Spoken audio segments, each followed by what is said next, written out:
मैंने सबके सामने समनिंग सेरेमनी में ही उसे 1 करोड़ में बेचने की पेशकश की। सब लोग मुझ पर हंस रहे थे और मुझे बेवकूफ समझ रहे थे, सिर्फ इसलिए क्योंकि जिस पल मैंने उस पवित्र एंजेल को समन किया, वो उस अमीर लड़के की तरफ चली गई और एक घुटने पर झुककर उसके प्रति वफादारी की कसम खा ली। इस अचानक मिले धोखे का सामना करते हुए मैंने तुरंत 1 करोड़ की कलीमत लगाई और उस अमीर लड़के को उसे खरीदने दिया और मुआवजे के तौर पर उनके गिल्ड से एक पालतू जानवर चुनने की मांग की। आखिरकार एक बेवफा जानवर चाहे कितना भी ऊंचे दर्जे का क्यों न हो, अंत में अपने मास्टर को ही मार डालेगा। इस तरह बैठे बिठाए मिले अच्छे मौके को देखकर तियान की ग्रुप ने बिना किसी हिचकिचाहट के मेरी कलीमत और शर्तें मान ली। इस वक्त तियान की गिल्ड की पालतू जानवरों की दुकान में एक कर्मचारी मुझे तीसरी मंजिल पर ले आया, जहां पालतू जानवर बेचे जाते थे। कंटेनमेंट यूनिट्स में तरह तरह के पालतू जानवर बंद थे। मिस्टर लू, तीसरी मंजिल के हॉल में मौजूद सभी पालतू जानवरों में से आप कोई भी चुन सकते हैं, कर्मचारी ने मुस्कुराते हुए मुझे बताया। मेरी नजरें वहां घूमने लगीं और फिर एक ऐसे जानवर पर जाकर रुक गईं जिसका पूरा शरीर गहरे लाल रंग के शल्कों से ढका था। एक पैनल चुपके से सामने आया। स्पिरिट आर्मर बीस्ट, योग्यता elite rank 1, level common 1 star. मेरी नजरें वहां नहीं रुकी और मैं अगले वाले की तरफ बढ़ गया। वो एक फुर्तीला स्नो डेमन वुल्फ था जो पिंजरे में आलस से लेटा हुआ था। ब्लिजार्ड डेमन वुल्फ, योग्यता elite rank 6, level common 1 star. मैं धीरे धीरे चलता रहा और पूरे हॉल का चक्कर लगाया। अनजाने में ही मेरी भौहें तन गईं। तियान की गिल्ड, यहाँ के ज्यादातर पालतू जानवरों की योग्यता तियान की गिल्ड कॉमन और एलीट लेवल पर ही अटकी हुई थी। तियान की गिल्ड हीरो लेवल के पालतू जानवर तो गिने चुने ही थे और उनमें से जिसकी योग्यता सबसे ज्यादा थी वो भी बस हीरो रैंक 2 का कैंडल लगलो बीस था। यह मेरी उम्मीदों से बहुत ज्यादा अलग था। बस इतने ही हैं। मैंने रुककर अपने पीछे खड़े कर्मचारी की तरफ देखा। कर्मचारी के चेहरे पर अब भी वैसी ही जोशीली मुस्कान थी। जी मिस्टर लू, तियान की गिल्ड में इनके अलावा बस बेसमेंट में बचे हुए जानवर हैं। वो सब दूसरों के छोड़े हुए खराब माल हैं। उनमें से ज्यादातर में ऐसी खामियां हैं जिनका इलाज नहीं हो सकता। कल उन्हें ठिकाने लगा दिया जाएगा। मैंने सिर हिलाया। जब आ ही गया हूँ तो हर कोना देख लेने में ही तसल्ली है। मुझे वहाँ ले चलो। कर्मचारी की आंखों में हैरानी की एक झलक आई। ठीक है, मेरे साथ आइए। बेसमेंट में पहुंचकर यहाँ कैद जानवर सच में वैसे ही थे जैसा कर्मचारी ने बताया था। वो या तो सुस्त और बेजान थे या फिर शारीरिक रूप से अपंग। उनकी आंखों में एक मुर्दा खामोशी छाई हुई थी। मैंने इन सब पर ध्यान नहीं दिया और सब्र के साथ एक एक को देखता रहा। जैसे ही मैं बेसमेंट के आखिरी छोर पर पहुंचने वाला था, मेरे कदम अचानक रुक गए। मेरी नजरें कोने में रखे एक मामूली से कंटेनमेंट यूनिट पर जाकर टिक गईं। यूनिट के अंदर एक मुरझाए हुए पंखों वाला सुस्त सा बाज जैसा जानवर एक कोने में दुबका हुआ था। ब्लेजिंग सन स्वॉर्ड हॉक, योग्यता hero rank 7, level common 1 star, negative status पैर टूटा हुआ, अपाहिज, सिल्वर रिंग स्नेक के जहर का असर, सुधार का सुझाव, विंड विस्पर टाइगर बोन से टूटे हुए पैर का इलाज हो सकता है। 7 फ्लेवर फ्लावर से सांप के जहर का इलाज हो सकता है। यह देखकर मेरी भौहें हल्की सी उठी। इस ब्लेजिंग सन स्वॉर्ड हॉक की योग्यता मेरी उम्मीद से कहीं ज्यादा बेहतर थी। भले ही उसका पंजा टूटा हुआ था और उसे जहर दिया गया था, लेकिन पैनल पर साफ साफ उसे ठीक करने का तरीका लिखा हुआ था। विंड विस्पर टाइगर बोन और 7 फ्लेवर फ्लावर दोनों ही काफी आम चीजें हैं और आसानी से मिल जाती हैं। भले ही इन्हें खरीदने में थोड़े पैसे लगेंगे, लेकिन यह सौदा हर तरह से फायदे का है। तब मेरे पास पूरी तरह से ठीक एक हीरो रैंक 7 की ताकत होगी। इस स्टेज पर यह लगभग सबसे अच्छा विकल्प था जो मुझे मिल सकता था। मैंने मन बना लिया था और कुछ कहने ही वाला था कि मेरी नजर कोने के और भी गहरे अंधेरे की तरफ खिंच गई। वहाँ एक आदमी की ऊंचाई वाला एक एनर्जी का पिंजरा था जो दूसरे बड़े कंटेनमेंट यूनिट्स के साथ बिल्कुल मेल नहीं खा रहा था। मैं कुछ कदम और पास गया। मेरी आंखें हल्की सी सिकुड़ गईं। पिंजरे के अंदर कोई कमजोरी से ठंडी धातु की दीवार के सहारे टिका हुआ था। इंसान नहीं, यह इंसान जैसा दिखने वाला पालतू जानवर है। तियान की गिल्ड के बेसमेंट में एक इंसान जैसा पालतू जानवर भी छिपा हुआ है। इसे यहाँ बंद क्यों किया गया है? और अजीब बात यह थी कि जब मेरी नजर उस पर पड़ी तो एक बहुत ही अजीब नफरत की भावना मेरी आत्मा की गहराइयों से उठने लगी। यह एहसास बिल्कुल भी आम नहीं था। जैसे ही मैं और करीब गया, पिंजरे में बंद जानवर को शायद किसी जिंदा इंसान की मौजूदगी का एहसास हुआ। उसने धीरे से अपना सिर उठाकर मेरी तरफ एक नजर देखा, लेकिन फिर जैसे बिजली का झटका लगा हो, उसने फौरन अपना सिर नीचे कर लिया। जिस पल उसने सिर उठाया था, आखिरकार मैं उसका चेहरा देख पाया। उसके चेहरे पर दिल दहला देने वाले अजीबोगरीब निशान बने हुए थे। उसके चेहरे के असली नैन नक्श बिल्कुल भी पहचाने नहीं जा सकते थे। मेरे पीछे आए कर्मचारी ने जब मुझे पिंजरे के सामने रुका हुआ देखा तो उसके चेहरे पर कोई हैरानी नहीं थी, जैसे यह आम बात हो। यह एक सक्कोबस है जिसे स्पेस रिफर्ट से पकड़ा गया था। जब इसे पकड़ा था तब भी यह ऐसी ही डरावनी दिखती थी, इसलिए किसी ने इसे नहीं लिया। यह सिर्फ बदसूरत ही नहीं है बल्कि इस पर एक श्राप भी है। इसका लेवल हमेशा के लिए कॉमन 1 स्टार पर अटका हुआ है। कल इसे दूसरे खराब माल के साथ नष्ट करने के लिए ले जाया जाएगा। तियान की गिल्ड कर्मचारी ने पिंजरे में बंद सक्कुबस को देखा और उसके चेहरे पर जरा भी न छिपने वाली नफरत थी, लेकिन मैं उसकी बात नहीं सुन रहा था। इस वक्त मेरा दिल ढोल की तरह जोर जोर से धड़क रहा था। एक पारदर्शी पैनल जिसे सिर्फ मैं ही देख सकता था मेरी आंखों के सामने हवा में तैर रहा था। Lilith thorn सक्कुबस। स्टेटस बिना अनुबंध के। असली योग्यता कॉमन से एपिक रैंक 9 तक। Level common. Darkest demonic stone श्राप को तोड़ सकता है और इस जानवर की योग्यता को बढ़ा सकता है। जब मैंने एपिक रैंक 9 ये शब्द देखे तो मेरी सांसें रुक गईं। तो यह श्रापित थी। क्या इसकी खूबसूरती इतनी थी कि देवता भी इससे जलते? लिलिथ नाम की यह सक्कुबस, इसकी असली योग्यता एपिक रैंक 9 जितनी ऊंची थी, लेजेंडरी रैंक से बस एक कदम दूर। ये अब तक का देखा हुआ सबसे ज्यादा योग्यता वाला जानवर है। उस एंजेल ने जिसने मुझे धोखा दिया वो तो इसके सामने कुछ भी नहीं है। और इसका स्किल पैनल तो देखो कितना शानदार है। शुरुआत में ही इसके पास पूरे 3 स्किल्स हैं। और सबसे जरूरी बात, जानवर के पैनल ने श्राप तोड़ने का तरीका भी बता दिया है। यहाँ तक कि आगे इसकी योग्यता को सुधारने का रास्ता भी दिखा दिया है। इसका मतलब है कि अगर मैं इस सक्कुबस को खरीद लूं और वो सामान ढूंढ लूं तो मुझे सीधे लेजेंडरी लेवल की एक खतरनाक ताकत मिल जाएगी। यह सोचते ही मेरी सांसें तेज हो गईं। यही वो साथी है जिसे मैं इतनी शिद्दत से ढूंढ रहा था। मैं मुड़ा और अपने पास खड़े कर्मचारी से कहा, मुझे यही सक्कुबस चाहिए। क्या मैं इसे सीधे अपने साथ ले जा सकता हूँ? पिंजरे में बंद लिलिथ ने मेरी बात सुनी और उसका कमजोर शरीर जोर से कांप उठा। क्या यह मेरे बारे में कह रहे हैं? लिलिथ ने अचानक अपना सिर उठाया और उस खूबसूरत और शांत चेहरे की तरफ देखा। उसकी आंखों में यकीन नहीं हो रहा था। जब से वो पैदा हुई थी ऐसा लगता था जैसे दुनिया में हर तरफ उसके लिए सिर्फ नफरत ही छिपी थी। वो सुन्न पड़ चुकी थी। वो यह उम्मीद करने की भी हिम्मत नहीं करती थी कि कोई उसे स्वीकार करेगा। पर अब इस अनजान लड़के ने उसकी तरफ इशारा किया था और उसके साथ बीस्ट कॉन्ट्रैक्ट करने को तैयार था। कर्मचारी की पेशेवर मुस्कान थोड़ी देर के लिए जम गई। उसे शक हुआ कि कहीं उसने गलत तो नहीं सुन लिया। मिस्टर लू, क्या आप पक्का इसे ही चुनना चाहते हैं? मेरे जवाब में कोई हिचकिचाहट नहीं थी। मैं पक्का यही चाहता हूँ। अभी हमारे लिए कॉन्ट्रैक्ट साइन करने के लिए एक शांत कमरे का इंतजाम करो। कर्मचारी की आंखों में हैरानी और बढ़ गई, लेकिन अपने पेशेवर रवैये की वजह से उसने और कुछ नहीं पूछा। कृपया मेरे साथ आइए। फिर वो मुड़ा और आगे रास्ता दिखाने लगा। लिलिथ अकड़े हुए शरीर के साथ पीछे चलने लगी। जिस पल उसे पिंजरे से बाहर निकाला गया था उसकी दुनिया जैसे उथल पुथल में डूब गई थी। जब तक वो एक शांत कमरे में नहीं पहुंच गई और उस कर्मचारी ने उसकी बेड़ियां नहीं खोल दी, तब जाकर उसे अचानक होश आया। वो अपने सामने खड़े लड़के को एकटक देखने लगी। मैं जन्म से ही श्रापित हूँ। मैं अपनी ताकत भी नहीं बढ़ा सकती। लिलिथ ने हिम्मत जुटाकर बोलना शुरू किया। उसकी आवाज में कशमकश और डर साफ झलक रहा था। आपने मुझे चुना है, लेकिन मैं आपकी कोई मदद नहीं कर सकती। नहीं, मैं आपके लिए कोई सम्मान ला सकती हूँ। इस अचानक आई आवाज से मैं थोड़ा चौंक गया। मैंने इसकी बिल्कुल भी उम्मीद नहीं की थी। इस शापित दिखने वाली सक्यूबस की आवाज कितनी दिलकश है। मेरे पास तुम्हारे ऊपर लगे शाप को तोड़ने का एक तरीका है। क्या तुम मेरे साथ एक कॉन्ट्रैक्ट करना चाहोगी? शाप तोड़ने का?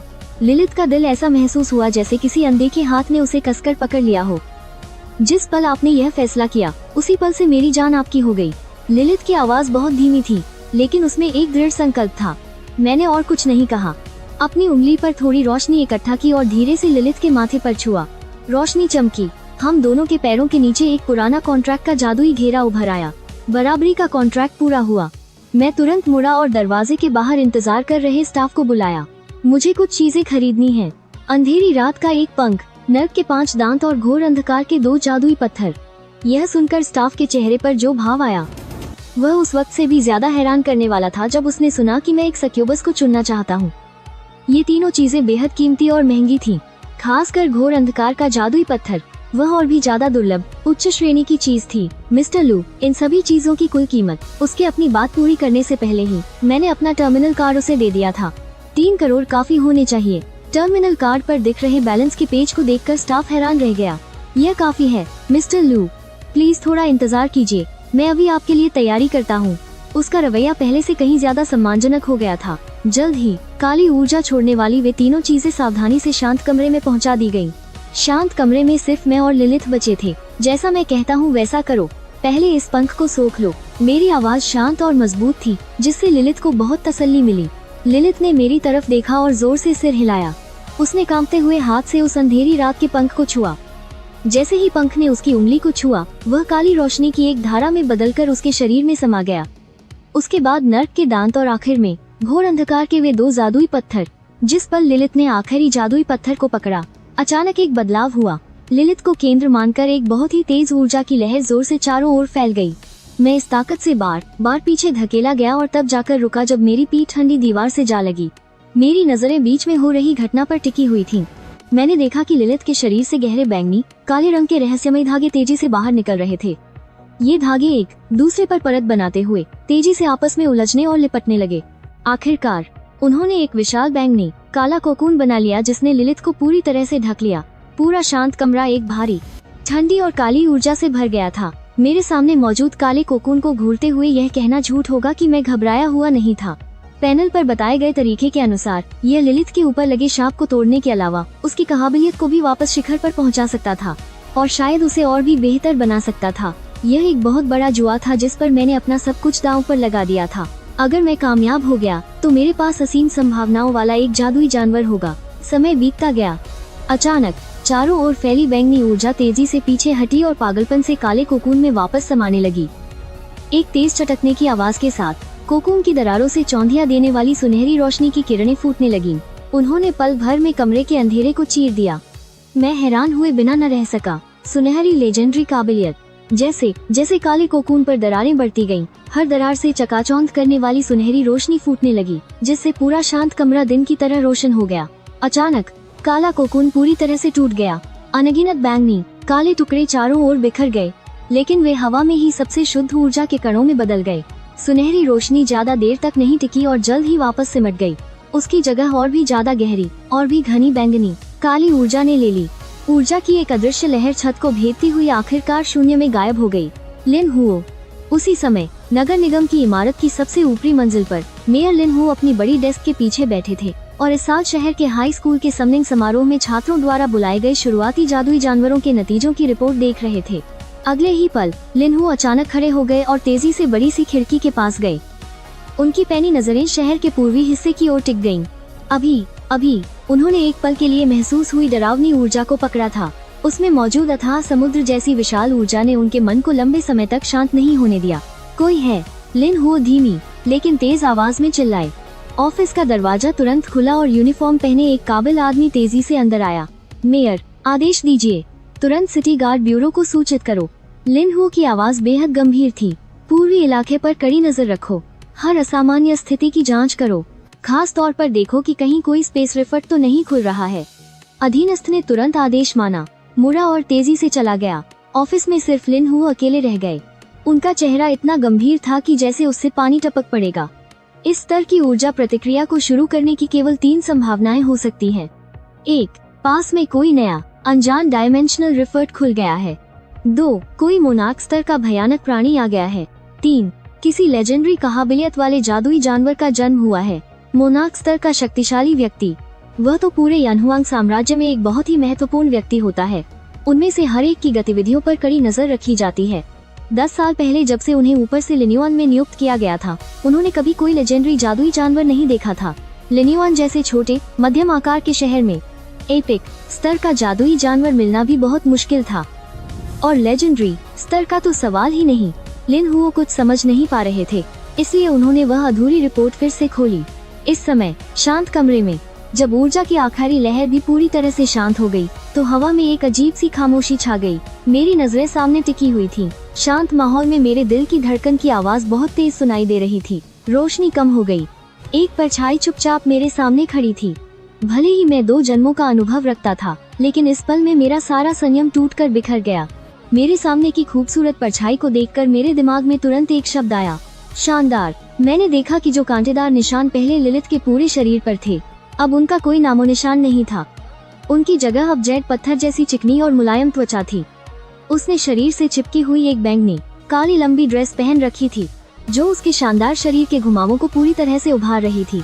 उसके काले रेशमी लंबे बाल एक झरने की तरह नीचे गिर रहे थे। उसके सिर के दोनों तरफ 2 पतले सींग थे, जो उसके दानव होने की पहचान थे। उसके उस बेहद खूबसूरत चेहरे पर, जो इस दुनिया का नहीं लगता था, बिल्लियों की आंखों जैसी पुतलियां चुपचाप मुझे देख रही थीं। उसकी हर नजर में एक कुदरती आकर्षण था। उसके पीछे एक जोड़ी विशाल और शानदार बैंगनी काले तितली के पंख धीरे धीरे फड़फड़ा रहे थे। हर फड़फड़ाहट के साथ चमकते हुए छोटे छोटे कण उड़ रहे थे, जो उसे एक रहस्यमयी और आकर्षक रूप दे रहे थे। यह उसके पिछले बदसूरत और मुरझाए हुए रूप से बिल्कुल अलग था, और जिस बात ने मेरे दिल की धड़कन और तेज कर दी वह थी, इस बदलाव के बाद लिलिथ का पैनल पूरी तरह से बदल गया था। लिलिथ, रात की डायन, काबिलियत, legendary, tier 1, level, mortal 1, star, eternal night orb. आगे बढ़ाने का सुझाव, मिंगली क्रिस्टल, इटर्नल नाइट ऑर्ब का इस्तेमाल करें। इटर्नल नाइट क्रिस्टल, नग के झरने का पानी। नाइटमेयर क्रिस्टल इस जादुई जानवर की काबिलियत को बढ़ा सकता है। मैंने पैनल पर लिखे चमकते हुए लेजेंडरी टियर 1 को देखा और धीरे धीरे सांस छोड़ी। लगभग 3 करोड़ का दांव, एक लेजेंडरी काबिलियत वाला जादुई जानवर जीतना, यह सौदा बहुत फायदेमंद था। जब मैं पैनल को देखकर सोच में डूबा हुआ था, तभी लिलिथ हिली। वह चुपचाप मेरे सामने आ गई। एक हल्की मीठी खुशबू मेरी नाक में आई। वे मन मोह लेने वाली आंखें मुझे गहराई से घूर रही थीं, मानो वे मेरी छवि को अपनी आत्मा में हमेशा के लिए बसा लेना चाहती हो। अगले ही पल उसने अपनी जेड जैसी गोरी और पतली उंगलियां आगे बढ़ाईं और धीरे से अपने माथे को छुआ। मैंने देखा कि एक अजीब रोशनी छोड़ने वाली बैंगनी लाल रंग की ऊर्जा की एक लकीर उसकी 2 उंगलियों के बीच में थी। मेरी हैरान नजरों के सामने लिलिथ ने उस बैंगनी लाल ऊर्जा को धीरे से मेरे माथे पर रख दिया। उसके तुरंत बाद मेरे मन में एक तरफा एक बहुत गहरा और रहस्यमयी जुड़ाव महसूस हुआ। यह एक ऐसा एहसास था जिस पर मेरा पूरा नियंत्रण था, जिसे टाला नहीं जा सकता था। मानो मैं सिर्फ एक सोच से लिलिथ की जिंदगी और मौत का फैसला कर सकता था। मेरा दिल जोर से धड़का। मैंने तुरंत पैनल की ओर देखा। मैंने देखा कि स्टेटस बार में लिलिथ के साथ मैंने जो बराबरी का कॉन्ट्रैक्ट किया था, वो चुपके से गुलामी के कॉन्ट्रैक्ट में बदल गया। मैं पूरी तरह से चौंक गया था। मुझे समझ नहीं आ रहा था कि उसने ऐसा क्यों किया। लिलिथ ने तुरंत कोई जवाब नहीं दिया और एक कदम आगे बढ़ाया। उसका पूरा शरीर मेरी बाहों में आ गया। एक नम, प्यारी लेकिन कांपती हुई आवाज मेरे कानों में गूंजी, स्वामी, जब आप उस ठंडे बेसमेंट में थे, जिस पल आपने अपनी इस दासी को चुना, उस पल से बाकी कुछ भी मायने नहीं रखता। आपने ही इस दासी को कभी न खत्म होने वाले अंधेरे और निराशा से बचाया है। आज मेरी जिंदगी, मेरा सब कुछ आपका ही दिया हुआ है। लिलिथ ने धीरे से अपना गाल मेरे कंधे पर टिका दिया। उसकी आवाज में संतुष्टि थी, इसलिए कृपया यह सब भी स्वीकार कर लीजिए। मैं पूरी तरह से जम गया था और ऐसा लगा जैसे मेरे दिल पर किसी भारी हथौड़े से वार किया गया हो। मेरे दिल की गहराइयों से एक अजीब सी गर्माहट उमड़ने लगी। मुझे वो रोशनी की एंजेल याद आ गई जिसने सबके सामने मुझे धोखा दिया था, और उसका वो जन्मजात घमंड भी याद आ गया, और धोखा देते समय उसकी बेपरवाही और ठंडक भी। तो इस दुनिया में सारे मैजिकल बीस्ट्स उसके जितने घिनौने नहीं होते। असली वफादारी और साथ ऐसा होता है, इतना जोशीला, इतना सच्चा। लिलिथ ने जो किया, उससे मुझे ऐसी सच्चाई और भरोसे का एहसास हुआ जो पहले कभी नहीं हुआ था। ये अटूट विश्वास और गहरी भावना मेरे दिल को छू गई। मैंने धीरे धीरे अपना हाथ उठाया और नरमी से लिलिथ की पीठ पर रख दिया। लिलिथ को मेरा जवाब महसूस हुआ और उसने मुझे और भी कसकर गले लगा लिया। स्वामी, आज से आपकी यह दासी आपके रास्ते के सारे कांटे हटा देगी और हर मुश्किल को दूर कर देगी। मैंने अपनी बाहों में उस खूबसूरत चेहरे को देखा और मेरे होठों पर एक सच्ची मुस्कान आ गई। तुम्हारा स्वागत है लिलिथ, मेरी पहली साथी। जब मैं लिलिथ को लेकर ऊपर से नीचे आया तो पूरा हॉल शांत हो गया। वहाँ मौजूद सभी लोगों की नजरें, चाहे वो स्टार हो या ग्राहक, ना चाहते हुए भी लिलिथ की ओर खिंची चली गईं। उनकी आंखों में हैरानी और आश्चर्य भरा हुआ था। हे भगवान, वो कौन है? क्या वो उस लड़के का मैजिकल बीस्ट है? वो सच में बहुत सुंदर है। जिस स्टाफ मेंबर ने पहले मुझे अटेंड किया था, वो पास में ही खड़ा था और इस समय वो अपनी जगह पर जम गया था। वो मेरे पीछे चलती उस बेहद खूबसूरत नाइट विच को देख रहा था और उसका दिमाग सुन्न पक गया था। यह बेसमेंट वाली वही बदसूरत डिफेक्टिव सक्यूबस है। यह कैसे हो सकता है? लेकिन सच उसकी आंखों के सामने था और उसके पास यकीन न करने का कोई चारा नहीं था। जब बात यहाँ तक आ ही गई थी तो वो बस रोने से भी बदतर एक बनावटी मुस्कान के साथ तेजी से आगे आया। मिस्टर लू, आपकी फॉर्मेलिटी पूरी हो गई है, आप जब चाहे जा सकते हैं। मैंने सिर हिलाया और अपने आस पास की हैरान नरों को अनदेखा कर दिया। मैं लिलिथ को लेकर सीधा गिल्ड से बाहर निकल गया। जब तक मेरी परछाई दरवाजे से पूरी तरह ओझल नहीं हो गई, तब जाकर वो अपने ख्वाबों से जागा। वो तुरंत अपने वर्क स्टेशन की ओर भागा और जितनी जल्दी हो सकता था चेयरमैन को कॉल मिलाया। चेयरमैन, गब हो गई है। दूसरी तरफ सोंग फैमिली के मेंशन में स्टार की रिपोर्ट सुनने के बाद सोंग जियांगू ने हल्की सी त्योरियां चढ़ाई। तुम कह रहे हो कि उस शापित सक्यूबस की खूबसूरती वापस आ गई है? जी, बिल्कुल सच है। मैंने अपनी आंखों से देखा है। वो उस एंजल से भी कई गुना ज्यादा खूबसूरत है जिसे आप लाए थे। सोंग जियांगू की आंखों में हैरानी की एक झलक आई, लेकिन फिर उसकी त्योरियां ढीली पड़ गईं। तो क्या हुआ अगर उसकी खूबसूरती वापस आ गई? उसकी काबिलियत तो बस कॉमन ग्रेड की है। एक डिफेक्टिव प्रोडक्ट जिसका लेवल नहीं बढ़ाया जा सकता। वो आखिर में बस एक बेकार की चीज है जो सिर्फ देखने में अच्छी है। उसने कॉल काट दिया। उसने उस एंजल की तरफ देखा जो अपनी ताकत बढ़ाने के लिए मटेरियल से बॉब कर रही थी और यह बात माँ की तरह बताई। यह सुनने के बाद सॉन्ग ही आंग के चेहरे पर भी एक ताने वाली मुस्कान आ गई। तुम्हारा मतलब है कि उस गरीब लड़के ने हमारे गिल्ड के सारे एलिट और हीरो ग्रेड बीस्ट को छोड़कर एक डिफेक्टिव बीस्ट को चुना। वाकई दुनिया देखी ही नहीं है उस गोमवार ने। अच्छा हुआ कि लिंग शुए मेरे साथ है। एक एपिक ग्रेट बीस्ट उस जैसे कबा के पास होता तो बहुत बुरा होता। उसके बगल में खगी लाइट एंजल, जिसे अब सॉन्ग ही आंग ने लिंग शुए नाम दिया था। यह बातचीत सुनने के बाद अपनी उसी ठंडी आवाज में बोली, जो लोग आसानी से खूबसूरती के जाल में फंस जाते हैं वे कभी भी ताकतवर नहीं बन सकते। उसने अपनी थोड़ी थोड़ी ऊपर उठाई और उसकी नीली आंखों में अपने पिछले मालिक के लिए गहरी नरद सा दिखाई दे रही थी। तो वो लू फेंग नाम का इंसान इतना सतही है कि एक मामूली सक्यूबस के जाल में फंस गया। अच्छा हुआ मैंने उसके साथ कॉन्ट्रैक्ट साइन नहीं किया, वरना ऐसे मालिक के साथ रहने से एक एंजल के तौर पर मेरी पवित्रता और शान पर बस दाग ही लगता। और सॉन्ग जियानगू अपने बेटे और एंजल का रिएक्शन देखकर संतुष्टि से सिर हिलाया। ये हुई ना बात, मेरे बेटे की सोच और अंदा ऐसा ही होना चाहिए। अचानक उसका लहजा फिर से गंभीर हो गया। एक हफ्ते बाद होने वाला कॉलेज एंट्रेंस एग्जाम तुम्हारे लिए अपना नाम बनाने का सबसे अच्छा मौका है। इन कुछ दिनों में तुम लिंग शुए को लेकर नोवाइस सीक्रेट रेल में जाओ और अच्छे से लेवल अप करो। एग्जाम से पहले उसका लेवल बाना ही होगा। तुम्हारे पास एपिक ग्रेट बीस्ट है। नोवाइस सीक्रेट रेल की पॉइंट रैंकिंग में पहली जगह तुम्हारी ही होनी चाहिए। यह सुनकर सॉन्ग ही आंग के चेहरे पर एक आत्मविश्वासी और क्रूर मुस्कान आई। फिक्र मत करो, मैं सबको बता दूंगा कि लिनियुआन शहर की नई पीढ़ी में नंबर 1 कौन है। जब मैं और वो बीस्ट गिल्ड से निकले तो शाम होने वाली थी। मैं लिलिथ को लेकर घर के रास्ते पर चल रहा था। मेरा घर एक पुराने रेजिडेंशियल एरिया में है। घर ज्यादा बड़ा नहीं है लेकिन बहुत साफ सुथरा है। बस थोड़ा सूना लगता है। 3 साल पहले मेरे माता पिता एक डायमेंशनल रिफ्ट को एक्सप्लोर करने के मिशन के दौरान एक हादसे में मारे गए थे। बस मैं और मेरी बहन लू वाने एक दूसरे के सहारे रह गए। अब मेरी बहन दूर इंपीरियल कैपिटल में यूनिवर्सिटी में पती है, इसलिए इस घर में सिर्फ मैं ही बचा हूँ। मैंने दरवाजा खोला, वही जाना पहचाना सूनापन महसूस हुआ। कहीं भी बैठ जाओ, अब से यही तुम्हारा घर है। लिलिथ हिली नहीं, बस चुपचाप दरवाजे के पास खड़ी रही। उसकी नरें घर के सादे से सामान पर घूम रही थी। आखिर में उसकी नरें मेरी पीठ पर आकर टिक गईं। घर शब्द उसके लिए बहुत अजीब था। अंधेरे में पैदा होने से लेकर पिंजरे में कैद होने तक उसके पास कभी भी अपना कहलाने के लिए कोई जगह नहीं थी, जब तक कि यह लड़का उसकी जिंदगी में नहीं आया। सादे से डिनर के बाद मेरा हॉल पर्पस टर्मिनल अचानक बजने लगा। स्क्रीन पर दीदी शब्द चमक रहा था। मैंने कॉल उठाया। लिविंग रूम के बीच में एक खूबसूरत वर्चुअल प्रोजेक्शन दिखाई दिया। हे छोटे भाई, कैसा है? समनिंग सेरेमनी खत्म हो गई होगी, है ना? तुम्हारा पहला बीस्ट किस क्वालिटी का है? जल्दी से अपनी दीदी को दिखा। वीडियो के दूसरी तरफ लू वाने मुझसे भी ज्यादा उत्साहित लग रही थी। एक के बाद एक सवाल तोप के गोलों की तरह मुझ पर बरस पड़े। मैं मुस्कुराया और मैंने कैमरा सोफे पर बैठी लिलिथ की ओर कर दिया। जैसे ही लू वाने ने लिलिथ को देखा, उसकी आंखें खुली की खुली रह गईं। यह तो एक ह्यूमनॉइड बीस्ट है। छोटे भाई, तुम्हारी किस्मत तो बहुत अच्छी है। वो तो बहुत ही ज्यादा सुंदर है। तारीफ सुनकर लिलिथ ने बस विनम्रता से सिर झुकाकर हेलो कहा और उसकी नज़रें जल्दी ही मुझ पर वापस आ गईं। लू वाने ने इस पर बिल्कुल ध्यान नहीं दिया। वह अपने भाई के लिए दिल से खुश थी। यह तो बहुत अच्छा हुआ। ह्यूमनॉइड बीस्ट के साथ इस बार कॉलेज एंट्रेंस एग्जाम में तुम्हारे सफल होने के चांस ज्यादा हैं। हाँ, याद आया, कल से नोवाइस सीक्रेट रेल खुल रहा है। उसे बिल्कुल भी मिस मत करना। Novice secret rail city guard और मिलिट्री का बनाया हुआ एक ट्रेनिंग ग्राउंड है।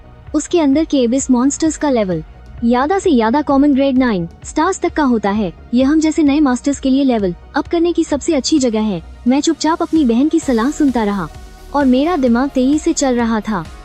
इस दुनिया में लेवल 9 छोटे रेंज में बांटे हुए हैं।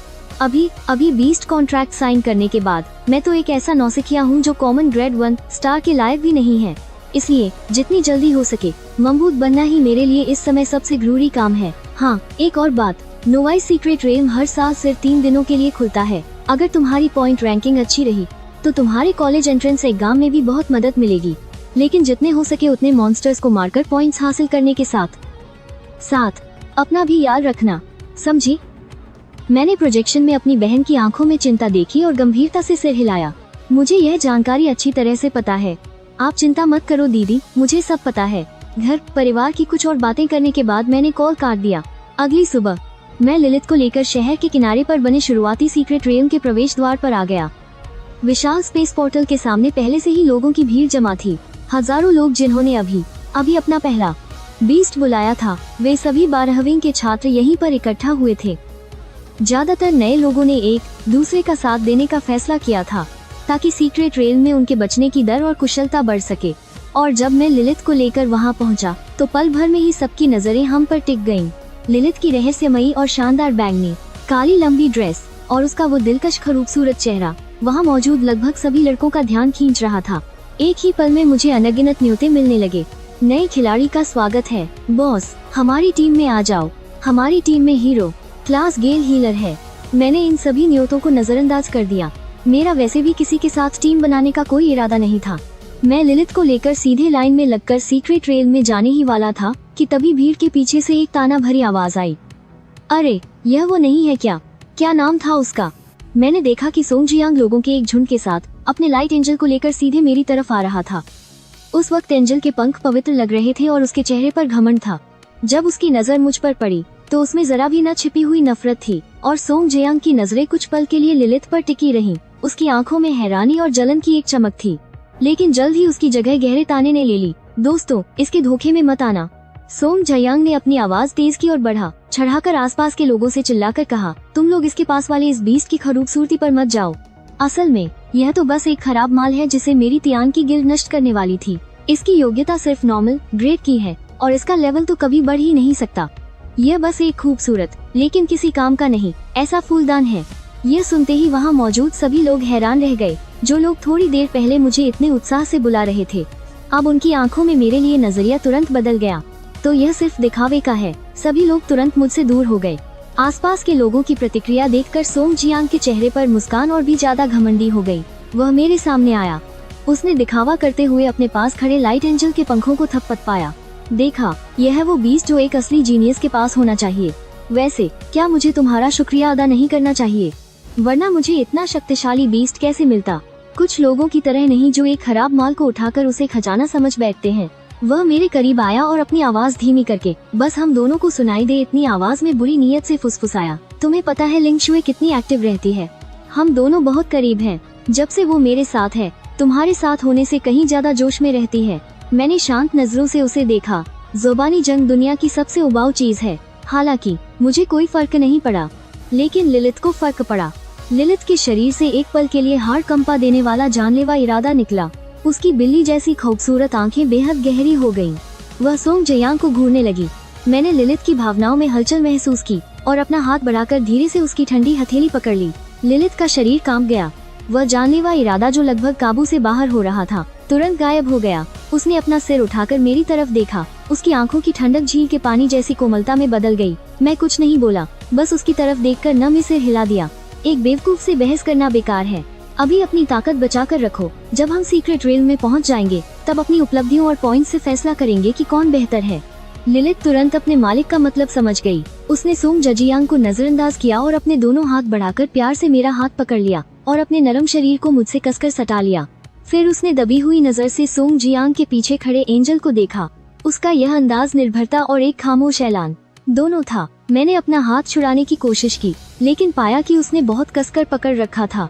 कई बार कोशिश करने के बाद भी मैं कामयाब नहीं हो सका। आखिर में मैं बस लाचारी से उसे ऐसा करने दे सका। यह नजारा सोंग जियांग की आंखों में आग में घी डालने जैसा था। उसका चेहरा तुरंत गुस्से से लाल हो गया। आखिर क्यों एक गरीब लड़का, एक बेकार इंसान को इतना खूबसूरत बीस्ट गले लगा रहा है, जबकि उसका अपना एपिक ग्रेड एंजल कहना मानने के बावजूद हमेशा उससे एक ठंडी दूरी बनाए रखता है। मुझे उसे और देखने का मन नहीं हुआ। मैं लिलित को लेकर उस चमकते हुए सीक्रेट ट्रेन के दरवाजे की ओर चल पड़ा। जैसे ही मैंने पोर्टल से बाहर कदम रखा और मेरे पैर दोबारा जमीन पर पड़े, आसपास का माहौल पूरी तरह से बदल चुका था। यह एक ठंडा और आदिम जंगल था। यही है शुरुआती सीक्रेट ट्रेन। लिलित ने चौकन्नी होकर चारों ओर देखा। उसके बैंगनी काले तितली जैसे पंख थोड़े सिकुड़ गए, जिससे मैं और वो दोनों सुरक्षित हो गए। वह महसूस कर सकती थी कि इस जंगल में अनगिनत बुरी ताकतें छिपी हुई थीं। चलो चलते हैं। मेरी आवाज बहुत शांत थी। मैंने ओमनी टर्मिनल पर दिख रहे स्कोरबोर्ड पर एक नजर डाली। वह अभी भी खाली था। शुरुआती सीक्रेट रेल में टेलीपोर्टेशन पूरी तरह से रैंडम होता है।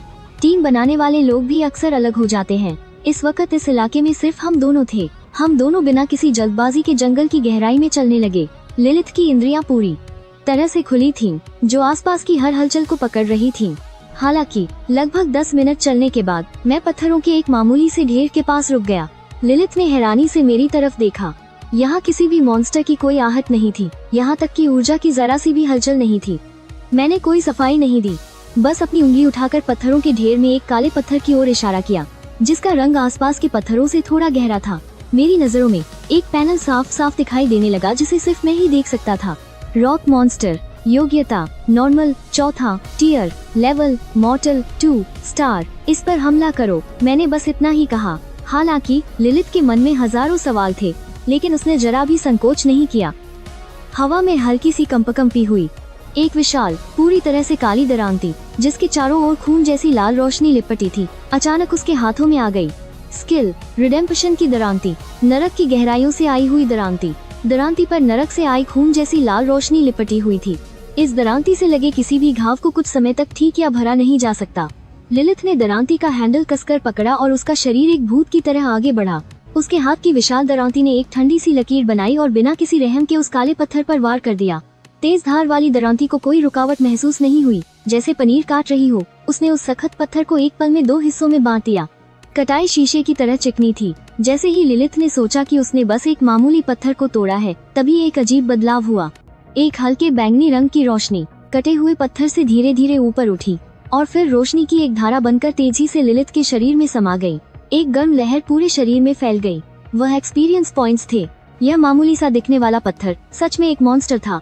लिलिथ की आंखों की पुतलियां थोड़ी सिकुड़ गईं। उसके दिल में एक लहर सी उठी। इस तरह का भेष बदलने में माहिर मॉन्स्टर नए बीस्ट मास्टर्स के लिए एक जानलेवा खतरा है। इनके पास लगभग कोई बाहरी ऊर्जा नहीं होती, जिससे सिर्फ इंद्रियों से इन्हें ढूंढना बहुत मुश्किल होता है। अगर ऐसी चीज से हमला हो जाए तो शायद एक ही झटके में टीम के सदस्य कम हो जाएंगे या पूरी टीम ही खत्म हो जाएगी। लेकिन उसका मालिक। लिलिथ ने अपना सिर घुमाया और उस शांत, पानी जैसे खूबसूरत चेहरे की ओर देखा। उसके दिल में मालिक की छवि एक बार फिर और ऊंची हो गई। वह और भी ज्यादा रहस्यमयी और महान लगने लगा। चलो चलें, समय कम है। मैंने फिर से चलना शुरू कर दिया। शुरुआती सीक्रेट रेल्म हर दिन सिर्फ 6 घंटे के लिए खुलता है। अगर कम समय में तेजी से खुद को बेहतर बनाना है तो खेलने का समय नहीं है। अब आगे। लिलिथ ने अच्छी तरह देख लिया था कि दिव्य शक्ति आखिर होती क्या है। लिलिथ की क्षमा की हांसियां एक पल के लिए भी नहीं रुकी थी। आधे घंटे से भी कम समय में पहले से कई गुना ज्यादा शक्तिशाली ऊर्जा लिलिथ के शरीर से फूट पड़ी। Fan level 2 star. और उसी समय एक बहुत ही शुद्ध ऊर्जा हमारे कॉन्ट्रैक्ट के जरिए मुझ तक पहुंची और मेरे पूरे शरीर में समा गई। मेरी मानसिक शक्ति अचानक बढ़ गई और मेरी शारीरिक ताकत और 5 इंद्रियों में भी साफ तौर पर सुधार हुआ। मैंने लिलिथ का स्टेटस खोला। लिलिथ, रात की डायन। Level, fan level 2 star. स्थिति, सामान्य। ताकत, 55। स्थिति, सामान्य। फुर्ती, 58। स्थिति, सामान्य। सहन शक्ति, 52। स्थिति, सामान्य। मानसिक शक्ति, 65। मैं इन भयानक आंकड़ों को देखकर हैरान रह गया। याओ, अभी जिस 2 स्टार चट्टानी राक्षस से हम लड़े थे, उसकी सबसे ज्यादा सहन शक्ति भी सिर्फ 16 पॉइंट थी, जबकि उसी लेवल पर लिलिथ की ताकत उससे 3 गुना से भी ज्यादा थी। यही लेजेंडरी रैंक की काबिलियत का खौफ है। समय तेजी से बीतता गया। 3 घंटे बाद इस रहस्यमयी जगह का नजारा काफी बदल गया था। आस पास के पेड़ और भी मजबूत हो गए थे और हवा में ऊर्जा और भी घनी और बेकाबू हो गई थी। यह अब इस रहस्यमयी जगह का बीच का इलाका था। रास्ते में चलते हुए लिलिथ के हाथों मारे गए राक्षसों की संख्या 70 से ज्यादा हो चुकी थी। मेरे पॉइंट्स भी स्कोरबोर्ड में सबसे ऊपर पहुंच गए थे। मालिक, आगे बहुत शक्तिशाली ऊर्जा महसूस हो रही है। लिलिथ अचानक रुक गई। उसके चेहरे पर गंभीरता आ गई थी। मैंने भी अपने स्टेटस से पहले ही पता लगा लिया था कि आगे थोड़ी दूर एक दलदल में एक विशालकाय शैडो पाइथन है। Rank, elite 9। Level, fan level 7 star. एक 7 स्टार का एलीट राक्षस। जब से हम इस रहस्यमयी जगह में आए हैं, यह अब तक का सबसे ऊंचे लेवल का राक्षस है। इस लेवल पर नए मास्टर्स के लिए ऐसे बड़े राक्षस को हराना लगभग नामुमकिन होता है। क्या तुम इसे संभाल लोगी? मैंने लिलिथ की ओर देखा। लिलिथ के खूबसूरत चेहरे पर डर का जरा भी निशान नहीं था, बल्कि उसने अपनी जीभ निकालकर धीरे से अपने सुर्ख लाल होंठों को चाटा। मालिक के रास्ते की रुकावटें दूर करना तो मेरा सौभाग्य है। उसकी बात खत्म होते ही वो अपनी जगह से गायब हो गई। अगले ही पल वो 10 मीटर दूर दलदल के किनारे पर मौजूद थी। दलदल के बीच बाल्टी जितने मोटे और गहरे हरे रंग के शल्कों से ढके एक विशाल अजगर ने अचानक अपना सिर उठाया। उसकी खून जैसी लाल आंखें लिलित पर गड़ी हुई थीं। उसने अपना बड़ा सा मुंह खोला। गहरे हरे रंग का जहर हाई प्रेशर वाटर गन की तरह बाहर निकला। वो जहाँ से भी गुजरा हवा में जलने जैसी जहरीली आवाज आने लगी। लेकिन लिलित का शरीर एक परछाई की तरह था और उसने बड़ी आसानी से अजगर के हमले से खुद को बचा लिया। उसने अपना नाजुक हाथ लहराया और उसके पीछे की खाली जगह से अजीब बैंगनी रोशनी में चमकती कई कांटेदार बेलें तेजी से निकली। उन्होंने एक जाल की तरह उस विशाल शैरो पायथन के शरीर को कसकर लपेट लिया।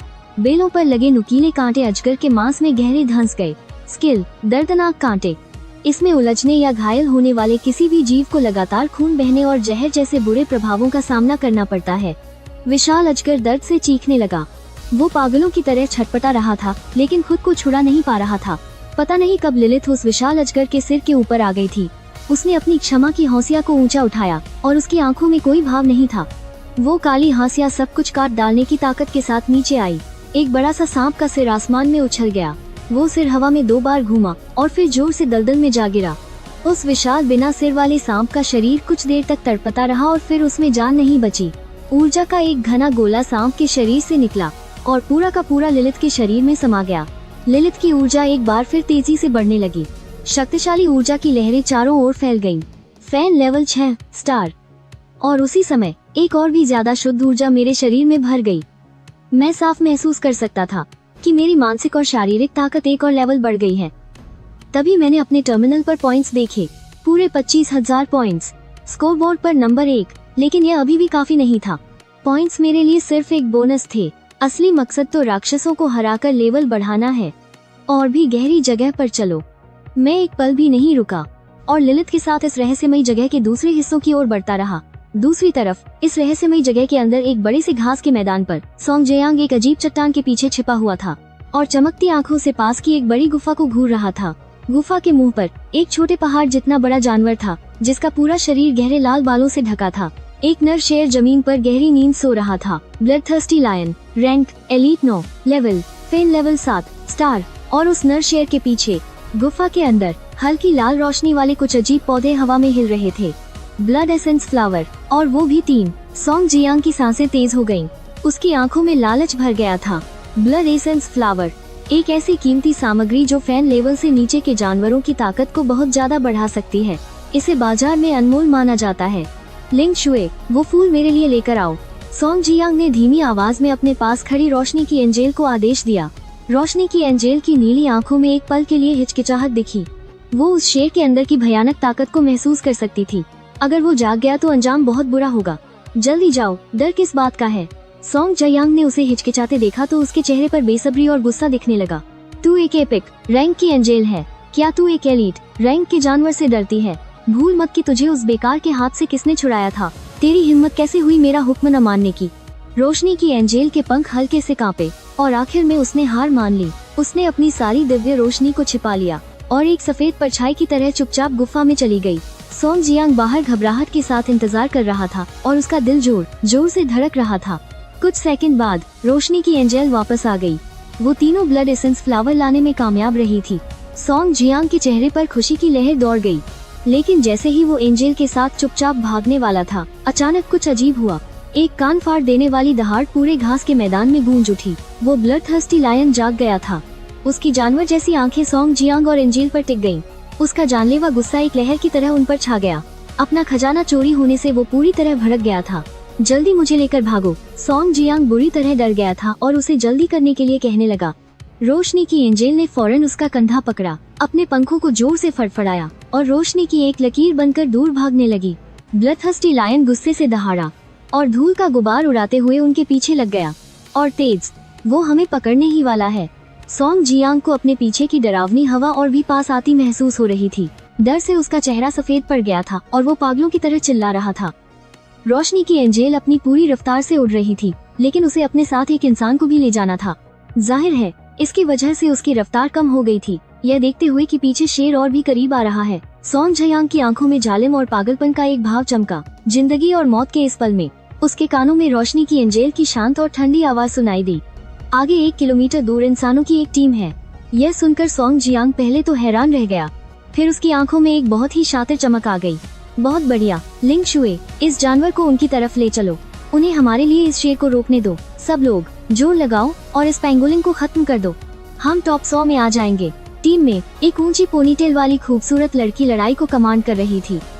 वह मेरी हाई स्कूल की क्लास प्रेसिडेंट जो यूटोंग थी। इस समय उसकी टीम मिलकर लेवल 5 के एक साधारण दानव पर हमला कर रही थी। जीत बस मिलने ही वाली थी।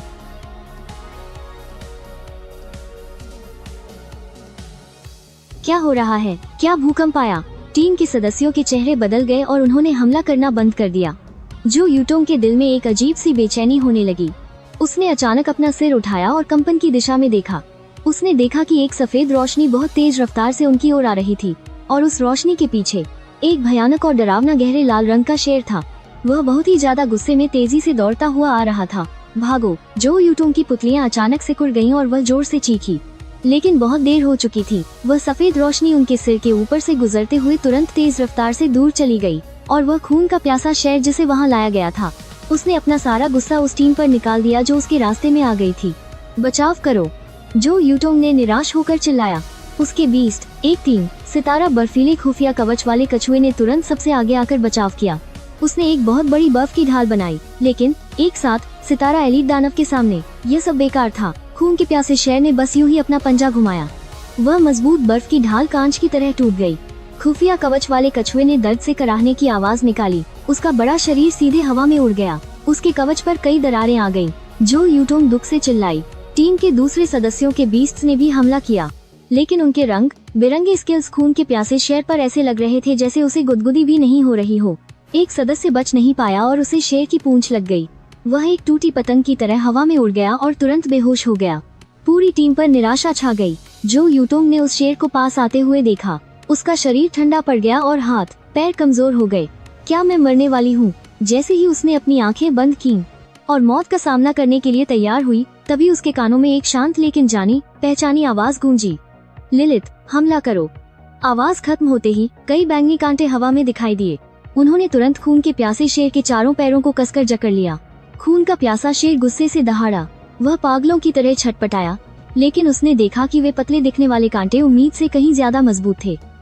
जितना ज्यादा वह छटपटाता, कांटों पर लगे नोकीले कांटे उसकी खाल में और भी गहरे धंसते जा रहे थे। जो यूटोंग ने अचानक अपनी आंखें खोली। उसने देखा कि उसके सामने न जाने कब एक लंबा साया आ गया था और उस साये के बगल में एक बैंगनी काले रंग की ड्रेस पहने हुए एक बेहद खूबसूरत औरत खड़ी थी, जिसके पीछे शानदार तितली के पंख फैले हुए थे और वह हाथ में एक विशाल काली दरांती पकड़े हुए थी। वह धीरे धीरे उस फंसे हुए शेर की ओर बढ़ रही थी। तुम हो? जो यूटोंग ने उसे पहचान लिया, लेकिन उसका दिमाग पूरी तरह से खाली था और वह कुछ सोच नहीं पा रही थी। वह लड़का जो क्लास में बिल्कुल शांत रहता था और जिस पर किसी का ध्यान नहीं जाता था, इस समय किसी हीरो की तरह लग रहा था। और उसके साथ वाला बीस्ट। उसकी हैरान आंखों के सामने लिलिथ ने अपने हाथ में मुक्ति की दरांती को ऊपर उठाया। ठंडे ब्लेड ने मौत की एक लकीर खींची। बिना किसी रुकावट के वह बड़ा सा शेर का सिर और आधा शरीर आसानी से 2 हिस्सों में कट गया और वह वहीं मर गया। उसी समय लिन्युआन शहर के नौसिखियों की सीक्रेट दुनिया के मॉनिटरिंग सेंटर में एक विशाल गोल कमरे में दर्जनों स्क्रीन पर रियल टाइम में सीक्रेट दुनिया के अलग अलग हिस्सों के सीन और डेटा दिखाए जा रहे थे। माहौल इतना तनावपूर्ण था कि जैसे जम गया हो। सिटी गार्ड की यूनिफॉर्म पहने दर्जनों कर्मचारी इस समय ऐसे लग रहे थे जैसे उन पर किसी ने जादू कर दिया हो। वे सब सेंट्रल मेन स्क्रीन को घूर रहे थे। 66 वह चौंकाने वाला डेटा। स्कोरबोर्ड पर पहला नाम लू Feng, score 41,350, potential rating S, साधारण से। ग्रेड का पासिंग स्कोर 10,000 होता है। लू फेंग नाम का यह स्टूडेंट S ग्रेड के पासिंग स्कोर से 4 गुना से भी ज्यादा पर था। अजीब सी खामोशी पूरे 15 सेकंड तक बनी रही। कहीं मेरी आंखें धोखा तो नहीं दे रही? एक जवान सदस्य की आवाज सूखी हुई थी। उसने अनजाने में अपनी आंखें मली। हमारे लिन्युआन शहर में कितने साल हो गए S ग्रेड पोटेंशियल वाला कोई नया बंदा नहीं आया। तनाव का माहौल पूरी तरह से खत्म हो गया। यह सच में S ग्रेड है। जल्दी से इस लू फेंग की जानकारी निकालो। ये कौन है? इसका बीस्ट क्या है? मिल गई। डेटा के अनुसार उसका शुरुआती बीस्ट एक ब्राइट एंजल था, लेकिन कॉन्ट्रैक्ट फेल हो गया। क्या कॉन्ट्रैक्ट फेल हो गया? तो वह सीक्रेट दुनिया में कैसे घुस गया और पहले नंबर पर कैसे आ गया? रुको, आगे एक और जानकारी है। उसने तियान की चैम्बर ऑफ कॉमर्स से एक खराब सक्यूबस खरीदा था। पूरा मॉनिटरिंग रूम तुरंत शोर से गूंज उठा। हर कोई इस अजीब जानकारी से हैरान था और उनका दिमाग काम नहीं कर रहा था। एक लड़का जिसका कॉन्ट्रैक्ट फेल हो गया था और जिसे एक खराब बीस्ट खरीदना पड़ा। वह नौसिखियों की सीक्रेट दुनिया में तबाही मचा रहा था। कंट्रोल डेस्क के सामने बैठे इंचार्ज जांग मिंग का चेहरा जो हमेशा गंभीर रहता था, इस समय उस पर भी हैरानी साफ दिख रही थी। उसकी नजरें स्क्रीन पर टिकी थी। वहाँ मेरा और लिलिथ का शैडो जायंट और खून के प्यासे शेर को मारने का रिप्ले चल रहा था। कोई फैंसी टैक्टिक्स नहीं थी, बस जबरदस्त ताकत से कुचल देना था। वह सक्यूबस जिसे खराब कहा गया था, उसका हर हमला सटीक और जानलेवा था, सुंदर और हिंसक। जांग मिंग ने अपने दांतों के बीच से 2 शब्द निकाले। वह अचानक खड़ा हो गया। बहुत ज्यादा एक्साइटमेंट से उसका चेहरा लाल हो गया था। इस खबर की रिपोर्ट तुरंत मेयर लिन को दो। वह अपने बगल में खड़े असिस्टेंट पर चिल्लाया। असिस्टेंट ने अभी हाँ कहा ही था कि जांग मिंग ने उसे हाथ हिलाकर रोक दिया। उसकी आंखों में एक ऐसी चमक थी जो पहले कभी नहीं देखी गई थी। मैं खुद सीक्रेट दुनिया के दरवाजे पर जाकर इंतजार करूंगा। घास के मैदान पर जो यूटोंग हैरान खड़ी थी। उसकी आंखों में अभी भी वह हैरान कर देने वाला हमला बसा हुआ था। वह शेर जिसने उनकी पूरी टीम को मौत के मुंह में धकेल दिया था, बस ऐसे ही मर गया। उसकी आंखों के सामने जो कुछ भी हुआ, उसने उसकी सोच को पूरी तरह से बदल कर रख दिया था। उसने धीरे धीरे अपनी अकड़ी हुई गर्दन घुमाई और अपने सामने खड़ी उस परछाई को देखा। यह सब क्या हो रहा है? इंसानी रूप वाले बीस्ट जो सिर्फ कहानियों में होते थे, कब से इतने आसानी से मिलने लगे और इतने ज्यादा ताकतवर भी? आस पास की टीम के सदस्य भी पत्थर की तरह खड़े थे। उनके चेहरे पर यकीन नहीं हो रहा था। उस जगह पर हवा की आवाज के अलावा और कोई आवाज नहीं थी। क्लास प्रेसिडेंट, क्या सोच रही हो? मेरी थोड़ी हंसी वाली आवाज ने इस खामोशी को तोड़ा। जो यूटोंग जैसे सपने से जागी, वह आखिरकार उस बड़े सदमे से बाहर आई। उसका चेहरा तुरंत लाल हो गया और वह थोड़ी घबरा गई। लू फेंग, हमें बचाने के लिए तुम्हारा शुक्रिया। उसकी आवाज में सच्ची कृतज्ञता भरी हुई थी। बॉस लू, हमारी जान बचाने के लिए आपका बहुत बहुत शुक्रिया। आप तो मेरे भगवान हो। दूसरे सदस्यों ने भी होश में आकर एक एक करके मेरा शुक्रिया अदा करना शुरू कर दिया। मैंने हाथ हिलाकर कहा कि कोई बात नहीं। मेरी नजर जो यूटोंग पर पड़ी। तुम लोगों ने इतने बड़े जानवर को कैसे नाराज कर दिया? यह सवाल सुनकर जो यूटोंग के चेहरे पर तुरंत गुस्सा और डर आ गया। हमें भी नहीं पता, उसने गुस्से से समझाया। हम एक पेंगोलिन पर हमला कर रहे थे, तभी उस शेर को अचानक यहाँ ले आया गया। मैंने आसमान में एक परछाई देखी थी। वह जान बूझकर शेर को हमारी तरफ ला रहा था। जब हम फंस गए तो वह इंसान भाग गया। कितना कमीना है। वह एक एंजेल जैसा लग रहा था, बगल के एक सदस्य ने कहा। जो यूटोंग की बातें अचानक उसके गले में अटक गईं। उसे जैसे कुछ याद आ गया हो। उसने सावधानी से अपना सिर उठाकर मेरी तरफ देखा। पूरा स्कूल जानता था कि सोंग जई आंग का बीस्ट वही ब्राइट एंजेल है जो उसने मुझसे छीना था। मेरी आंखें शांत थीं, लेकिन जो लोग मुझे जानते हैं वे शायद उन गहरी आंखों में एक पल के लिए आई ठंडक देख सकते थे। सोंग जी आंग ने अपनी जान बचाने के लिए बिना सोचे समझे मुसीबत को बेगुनाह क्लासमेट्स की तरफ मोड़ दिया। यह बहुत ही नीच और घटिया हरकत थी। मैंने इस बारे में और बात नहीं की, बल्कि घायल सदस्यों का इलाज कर रहे लोगों की तरफ देखा। तुम लोगों को काफी चोटें आई हैं। ये सीक्रेट रियम का भीतरी हिस्सा है। चलो पहले बाहरी इलाके में वापस चलते हैं। जो यूटोंग ने सिर हिलाया। वो भी जानती थी कि उनकी अभी की हालत में अंदर रुके रहना मौत को बुलावा देने जैसा है। हम अभी निकल रहे हैं। उसने मेरी तरफ देखा। और तुम लोगों का क्या? मैं मुस्कुराया। मैंने अपने टर्मिनल पर उलटी गिनती देखी। अभी बहुत वक्त है, हम थोड़ा और अंदर जाना चाहते हैं। ये सुनकर जो यूटोंग का मुंह थोड़ा खुल गया। वो कुछ कहना चाहती थी। तो फिर तुम लोग अपना ध्यान रखना। मैंने अलविदा कहने के लिए सिर हिलाया। मैं और नहीं रुका और लिलिथ को लेकर सीक्रेट रियल्म के और भी गहरे अनजाने इलाके की तरफ बढ़ गया। आज सीक्रेट रियल्म के बंद होने में बस 2 घंटे से भी कम का वक्त बचा था। हमें जल्दी करनी होगी जब तक कि उसकी पीठ पूरी तरह से आंखों से ओझल नहीं हो गई। तब जाकर जो यूटोंग ने अपनी नजरें हटाईं। उसके दिल में अजीब सी उलझन वाली भावनाएं उठ रही थी। एक वक्त था जब वो मामूली सा लड़का इतनी ऊंचाई पर पहुंच गया था कि अब उसे सिर उठाकर देखना पड़ रहा था। लिन्युआन शहर के म्यूनिसिपल बिल्डिंग के सबसे ऊपरी मंजिल पर मेयर के ऑफिस में माहौल थोड़ा गंभीर था। मेयर लिन हुओ हाथ पीछे बांधे खिड़की के पास खड़े थे और शहर के पूर्वी हिस्से की ओर देख रहे थे। अभी तक कुछ पता नहीं चला। उनकी आवाज गहरी और थकी हुई थी।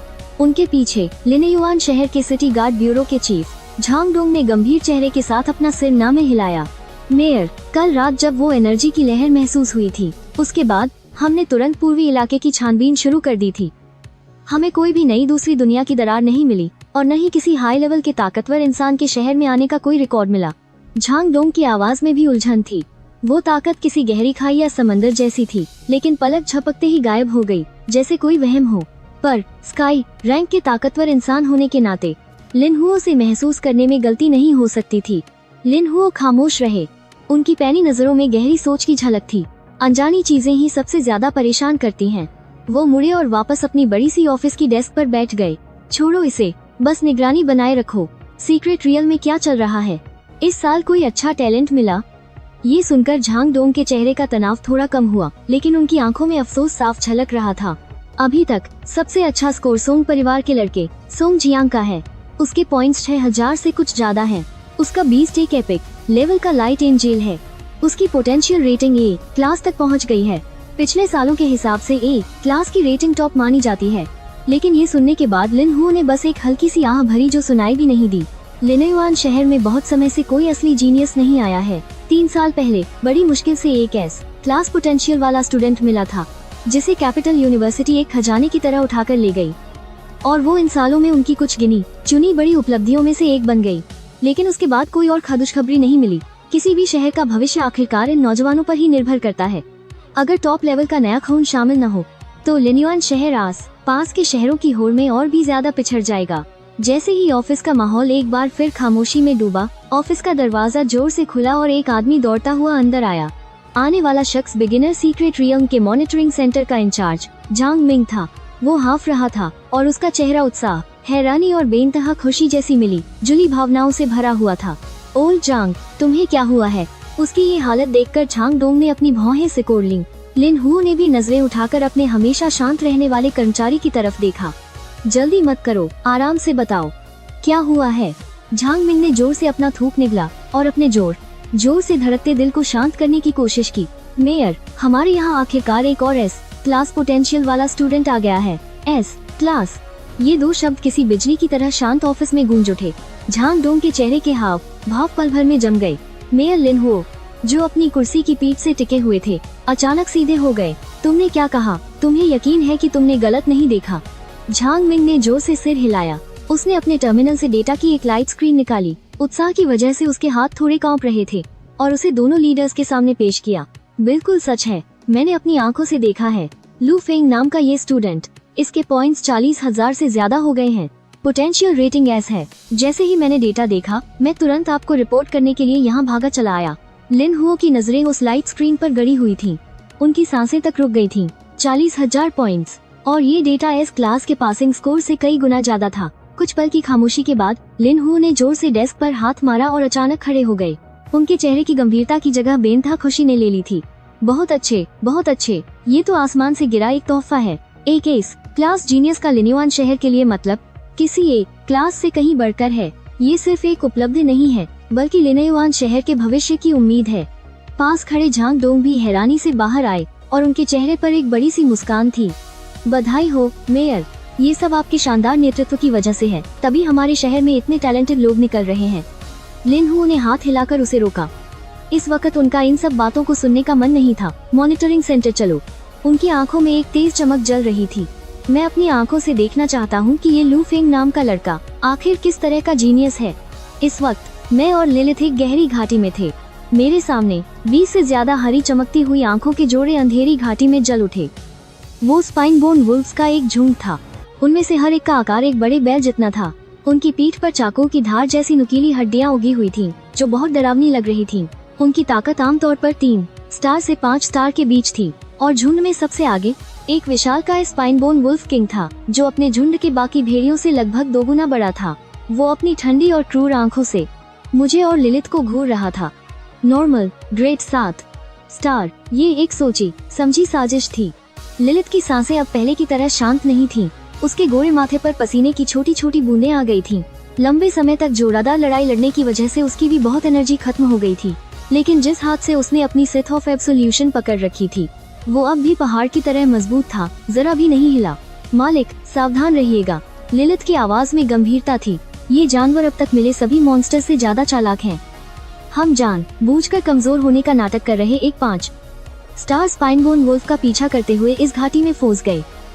कौन सोच सकता था कि ये मॉन्स्टर्स, जो सिर्फ अपनी सहज बुद्धि से काम करते दिखते हैं, वो अपने ही साथी को चारे की तरह इस्तेमाल करके शिकार को जाल में फंसाने की रणनीति जानते होंगे। लेकिन मेरे चेहरे पर जरा भी घबराहट या बेचैनी नहीं थी। मैंने बस शांति से भेड़ियों के झुंड को देखा, जिन्होंने हमें चारों तरफ से घेर रखा था। यहाँ तक कि मेरे होंठों पर एक हल्की सी मुस्कान भी आ गई। अच्छा है, मुझे एक एक करके इन्हें ढूंढने की जरूरत नहीं पड़ेगी। जैसे ही मैंने ये कहा, लिलित तुरंत समझ गई। जब उसने मेरी तरफ देखा तो उसकी आंखों में पूरा भरोसा और लड़ने का जबरदस्त जज्बा था, पहले से कहीं ज्यादा भयानक और गहरी। बैंगनी काले रंग की एनर्जी लिलित के शरीर से अचानक निकली। Skill, blood of 7 since. ये नर्क की सबसे बुनियादी ताकत से पैदा हुई है। 7 डेडली सिंस का ब्लड लाइन। जिसके भी पास ये ब्लड लाइन होती है, उसमें 7 महान डीमन किंग्स में से एक बनने की क्षमता होती है। स्किल एक्टिवेट करने के बाद सभी आंकड़े 200% बढ़ जाते हैं और इसे कभी भी बंद किया जा सकता है। इसका साइड इफेक्ट ये है कि इसे बंद करने के बाद वो कुछ देर के लिए कमजोर हो जाएगी और सभी आंकड़े 20% घट जाएंगे। लेकिन इस स्किल की जबरदस्त ताकत के आगे ये साइड इफेक्ट कुछ भी नहीं है। स्किल के एक्टिवेट होते ही पल भर में लिलित की ताकत तेजी से बढ़ने लगी। उसके काले लंबे बाल बिना हवा के उड़ने लगे। उसके बैंगनी काले तितली जैसे पंख पूरी तरह से खुल गए। वो अजीब लेकिन खूबसूरत लग रहे थे। उसकी वो दिलकश कैट्स आई जैसी आंखें अब बहुत गहरी हो गई थीं। उनमें तबाही नाम की आग जल रही थी। सामने खड़ा स्पाइनबोन वुल्फ किंग सोच रहा था कि उसके सामने खड़े दोनों शिकार अब अपनी आखिरी सांसें गिन रहे हैं। लेकिन इस अचानक आए बदलाव ने उसे हैरान और बेचैन कर दिया। लेकिन इस इलाके का राजा होने के नाते उसके गुस्से ने जल्द ही उस बेचैनी पर काबू पा लिया। वुल्फ किंग ने पूरी घाटी में गूंजने वाली एक जोरदार दहाड़ लगाई। वो हमले का बुलावा था।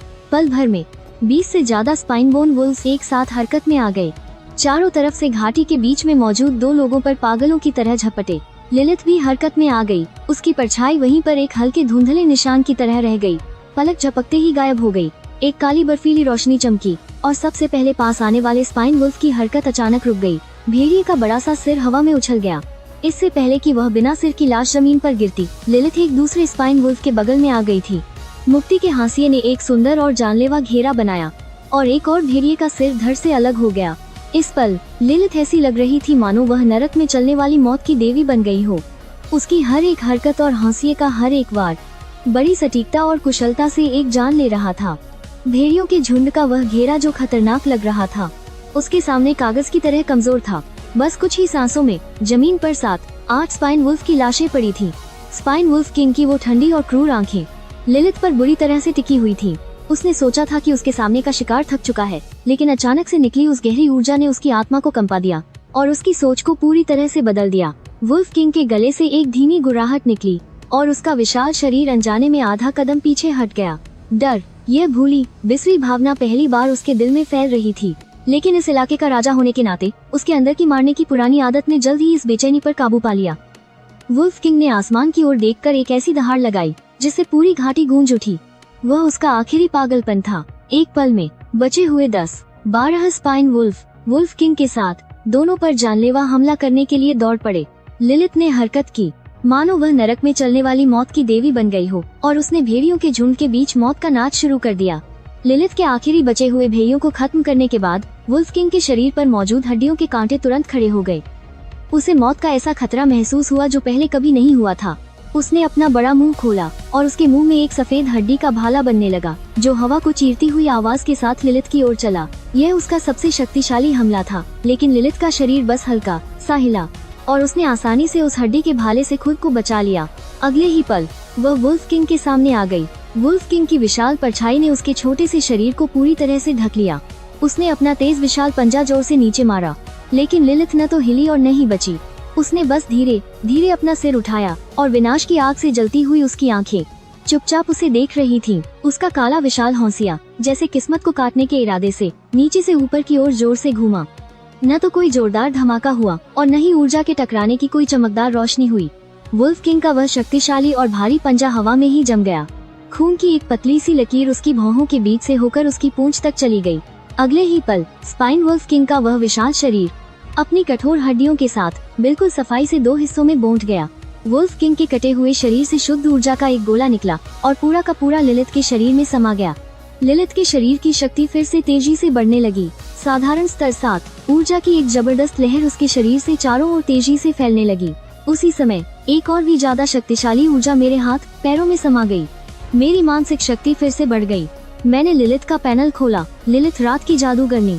स्तर साधारण स्तर 7, शक्ति 151, फुर्ती 165, सहन शक्ति 156, आत्मा 172, इन 3 अंकों को पार करने वाले भयानक आंकड़ों को देखकर मेरा दिल जोर जोर से धड़कने लगा। यही तो है एक महान योग्यता का कमाल। एक साधारण एलीट ग्रेड का 27वें स्तर पर पहुंचकर उसका सबसे मजबूत गुण भी लगभग 50 पॉइंट का होता है और लिलिथ के आंखें उनसे पूरे 3 गुना ज्यादा हैं। मेरी नजर आखिरी प्रशिक्षण सुझाव पर पड़ी। एवरनाइट ऑर्ब, हेल स्प्रिंग का पानी, नाइटमेयर क्रिस्टल, इनमें से हर एक चीज बेहद कीमती है। अगर मुझे ये चीजें मिल गयी तो मैं जल्दी से लिलिथ की योग्यता को लेजेंडरी के दूसरे चरण तक बढ़ा सकता हूँ। अगर मैं उसे इसी तरह धीरे धीरे प्रशिक्षित करता रहा तो जब वह माइथिकल ग्रेड तक पहुंचेगी तो वह नजारा कितना भयानक होगा। मैंने अपने दिल के उत्साह को दबाया और तुरंत नेटवर्क से जुड़ने के लिए ऑल पर्पस टर्मिनल खोला। मैंने लिन युआन शहर के बड़े व्यापार संघों की सामग्री सूची देखना शुरू कर दिया। मैंने पैनल पर मौजूद सभी सामग्रियों को खोजा, लेकिन नतीजा यह था कि ऐसी कोई चीज मौजूद नहीं है। मेरी भौहें थोड़ी तन गईं। ऐसा लगता है कि ये चीजें मेरी कल्पना से कहीं ज्यादा कीमती हैं। कम से कम लिन युआन जैसे छोटे मझले शहर में इन्हें ढूंढना नामुमकिन है। मेरे दिल में निराशा हुई, लेकिन मैंने जल्दी ही अपनी मानसिकता ठीक कर ली। अभी इन चीजों के बारे में सोचना बहुत दूर की बात है। सबसे जरूरी काम है पहले कॉलेज की प्रवेश परीक्षा पास करना और एक बेहतरीन बीस्ट मास्टर यूनिवर्सिटी में दाखिला लेना। केवल एक ऊंचे मंच पर खड़े होकर ही एक बड़ी दुनिया तक पहुंचा जा सकता है। तभी मुझे ये महान सामग्रियां हासिल करने का मौका मिलेगा। इस समय उल्टी गिनती में 10 मिनट से भी कम समय बचा था। लिलिथ, हमें चलना चाहिए, मैंने धीरे से कहा। लिलिथ के शरीर से बैंगनी काली ऊर्जा धीरे धीरे कम हो गई और 7 पापों के रक्त की अवस्था खत्म हो गई। उसे बहुत ज्यादा कमजोरी महसूस होने लगी और उसका शरीर अनजाने में मुझ पर टिक गया। मैंने मौके का फायदा उठाकर उसे अपनी बाहों में भर लिया। मैं लिलिथ को लेकर मुड़ा और घाटी से बाहर की ओर चल पड़ा। एक जानी पहचानी चक्कर आने की भावना के बाद मुझे अपने पैरों के नीचे ठोस जमीन महसूस हुई। आंखों को चकाचौंध करने वाली धूप और शहर का शोर ने तुरंत ही उस रहस्यमयी जगह के अंधेरे और खामोशी की जगह ले ली। हम वापस आ गए थे, लिन युआन शहर का पीपल्स स्क्वायर। इस समय चौराहे पर पहले से ही नए 20 मास्टर्स इकट्ठा हो चुके थे। वे एक साथ जमा होकर अपनी उपलब्धियों के बारे में बात कर रहे थे। जब मैं और लिलिथ वहां पहुंचे तो सभी की निगाहें अनजाने में हमारी ओर खिंच गईं। सच कहूं तो लिलिथ की सुंदरता और उसका अंदाज बहुत ही लाजवाब था। उसने शांति से मेरा हाथ पकड़ा हुआ था। उसके खूबसूरत चेहरे पर अभी हुई बड़ी लड़ाई की थकान दिख रही थी, जो उसे और भी ज्यादा आकर्षक बना रही थी। तभी सिटी गार्ड की वर्दी पहने एक कर्मचारी तेजी से हमारी ओर आया। सावधान होकर सलाम किया। माफ कीजिए, क्या आप मिस्टर लू फेंग हैं? मैंने सिर हिलाया। कर्मचारी के चेहरे पर मुस्कान आ गई। मिस्टर लू फेंग, बधाई हो, आपको इस नौसिखिया सीक्रेट रेलम में एस रैंक की क्षमता रेटिंग मिली है। हमारे लिन युआन शहर के मेयर मिस्टर लिन हुओ आपसे बात करना चाहते हैं। एस रैंक मेयर, इन 2 शब्दों ने आसपास छिपकर सुन रहे लोगों को चौंका दिया। उनके चेहरों पर यकीन न कर पाने के भाव थे। यह सुनकर मैं पहले तो चौंक गया, लेकिन फिर जल्दी ही समझ गया। लगता है इस बार सीक्रेट रेलम में मैंने जो हंगामा किया वह वाकई कुछ ज्यादा ही बड़ा था। मेरे पास मना करने की कोई वजह नहीं थी। मैंने शांति से सिर हिलाया। कृपया रास्ता दिखाइए। मैं लिलिथ के साथ उस कर्मचारी के पीछे चौराहे के किनारे बने एक मंडप की ओर चल पड़ा। यह मंडप सिटी गार्ड ब्यूरो का था। इसकी भूरी सफेद बाहरी दीवारें गंभीर और शानदार लग रही थीं। मैं उस कर्मचारी के पीछे दूसरी मंजिल पर बने मीटिंग रूम के दरवाजे तक गया। मैंने दरवाजा धकेलकर खोला और अंदर चला गया। मीटिंग रूम में सादा सा सामान था, एक लंबी कॉन्फ्रेंस टेबल और कुछ कुर्सियां। इसके अलावा और कुछ नहीं था, लेकिन मुख्य सीट पर बैठे 2 लोगों ने पूरे कमरे के माहौल को बेहद गंभीर बना दिया था। उनमें से एक को मैं पहले ही लिन युआन शहर की खबरों में देख चुका था। वह इस शहर के सबसे बड़े अधिकारी मेयर लिन हुओ थे। दूसरा व्यक्ति गहरे नीले रंग की सिटी गार्ड ब्यूरो की वर्दी पहने एक अधेड़ उम्र का आदमी था। उसके कंधे पर लगे सितारे चमक रहे थे और उसकी नजरें तेज थीं। सिटी गार्ड ब्यूरो के चीफ झांग डोंग। जिस पल मैं और लिलिथ अंदर आए, दोनों की नजरें एक साथ हम पर पड़ी।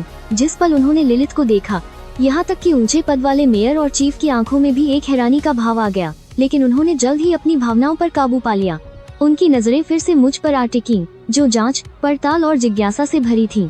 बैठिए, मेयर लिन हुओ ने सबसे पहले कहा। उनकी आवाज नरम थी, जिसमें लंबे समय तक सत्ता में रहने का आत्मविश्वास था। मैंने कोई औपचारिकता नहीं दिखाई और कुर्सी खींचकर बैठ गया। लिलिथ चुपचाप मेरे पीछे खड़ी थी। उसके चेहरे पर कोई भाव नहीं था। मैं लिन हुओ, लिन युआन शहर का मेयर हूँ और यह लिन युआन शहर के सिटी गार्ड ब्यूरो के चीफ झांग डोंग हैं। झांग डोंग ने मेरी तरफ देखकर हल्का सा सिर हिलाया, जैसे कि हेलो कह रहे हो। स्टूडेंट लू फेंग, कम उम्र में ही तुम एक असली हीरो हो। लिन हुओ की नज़रें मुझ पर और लिलिथ पर घूम रही थीं। हमारे लिन युआन शहर में कई सालों से तुम्हारे जैसा जीनियस पैदा नहीं हुआ है। उसकी आवाज़ में साफ साफ खुशी और तसल्ली झलक रही थी। मेयर साहब, आप कुछ ज्यादा ही तारीफ कर रहे हैं। बस मेरी किस्मत अच्छी थी, मैंने अपनी नाक सहलाते हुए मुस्कुराकर कहा। यह सुनकर लिन हू के चेहरे पर मुस्कुराहट और भी गहरी हो गई। न कोई घमंड, न कोई जल्दबाज, शांत और स्थिर स्वभाव। उसने अपने मन में इस लक्के की ईद और बा दी। मुझे याद है 3 साल पहले हमारे लिन्युआन शहर से एक एस रैंक वाला जीनियस भी निकला था। उसका नाम लू वानी था। उसका तुमसे क्या रिश्ता है? वो मेरी बबी बहन है। लिन हुओ ने चाय का कप नीचे रखा और जोर से हंस पा। वाह, एक ही परिवार में 2 होनहार बच्चे, भाई बहन दोनों ही लाजवाब हैं। तुम दोनों भाई बहन ने तो हमारे लिन्युआन शहर का नाम रोशन कर दिया है। पास बैठे झांग डोंग भी मुस्कुरा दिए। उन्होंने बात को आगे बढ़ाते हुए कहा, मुझे अच्छी तरह याद है, स्टूडेंट लू वानी का शुरुआती बीस्ट एक एपिक लेवल का 9 टेल स्काई फॉक्स था। उस साल के एंट्रेंस एग्जाम में उसका परफॉर्मेंस लिन्युआन शहर के उसके सभी साथियों से कहीं बेहतर था। सोचा नहीं था कि 3 साल बाद तुम भी निकलोगे। एक दूसरे की तारीफों के इस दौर के बाद लिन हो बात को असली मुद्दे पर ले आया। उसका चेहरा गंभीर हो गया। स्टूडेंट लू फेंग, तुम्हें यहाँ बुलाने की एक खास वजह है। तुम्हारे बहुत ज्यादा पॉइंट्स ने हमारे लिन्युआन शहर के बिगिनर सीक्रेट रेलम का पिछले 10 सालों का पॉइंट्स का रिकॉर्ड तोड़ दिया है। नियमों के मुताबिक शहर तुम्हें एक बड़ा इनाम देगा। इनाम शब्द सुनते ही मेरे चेहरे पर खुशी की लहर दौड़ गई। मेरी इस हरकत पर लिन हू की नक कपी। लगता है इस लड़के की भी कुछ ख्वाहिशें हैं। इनाम है 1 करोड़ एलायंस कॉइन्स, जो सीधे तुम्हारे अकाउंट में डाल दिए जाएंगे। लिन हू ने वो चौंकाने वाला नंबर बताया। 1 करोड़, यह रकम किसी भी आम परिवार को रातों रात अमीर बना सकती है। लेकिन मैंने बस हल्की सी हैरानी दिखाई और फिर पूछा, मेयर लिन, क्या इस इनाम को इसी कीमत के मटेरियल्स में बदला जा सकता है? लिन हू ने अपनी भौहें छाई। उसकी आंखों में तारी का भाव था। तुम्हें कौन से मटेरियल्स चाहिए?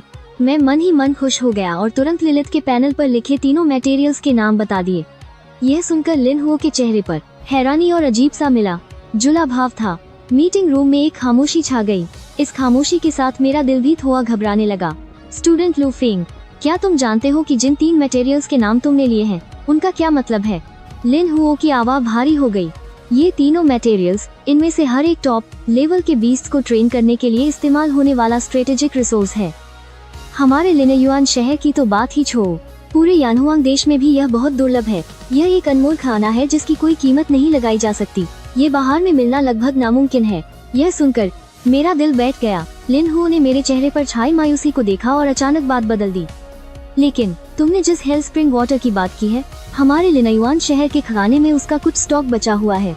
कुछ साल पहले लिन्युआन शहर के पूर्वी बाहरी इलाके में एक छोटा सा स्पेस रिफ्ट खुला था।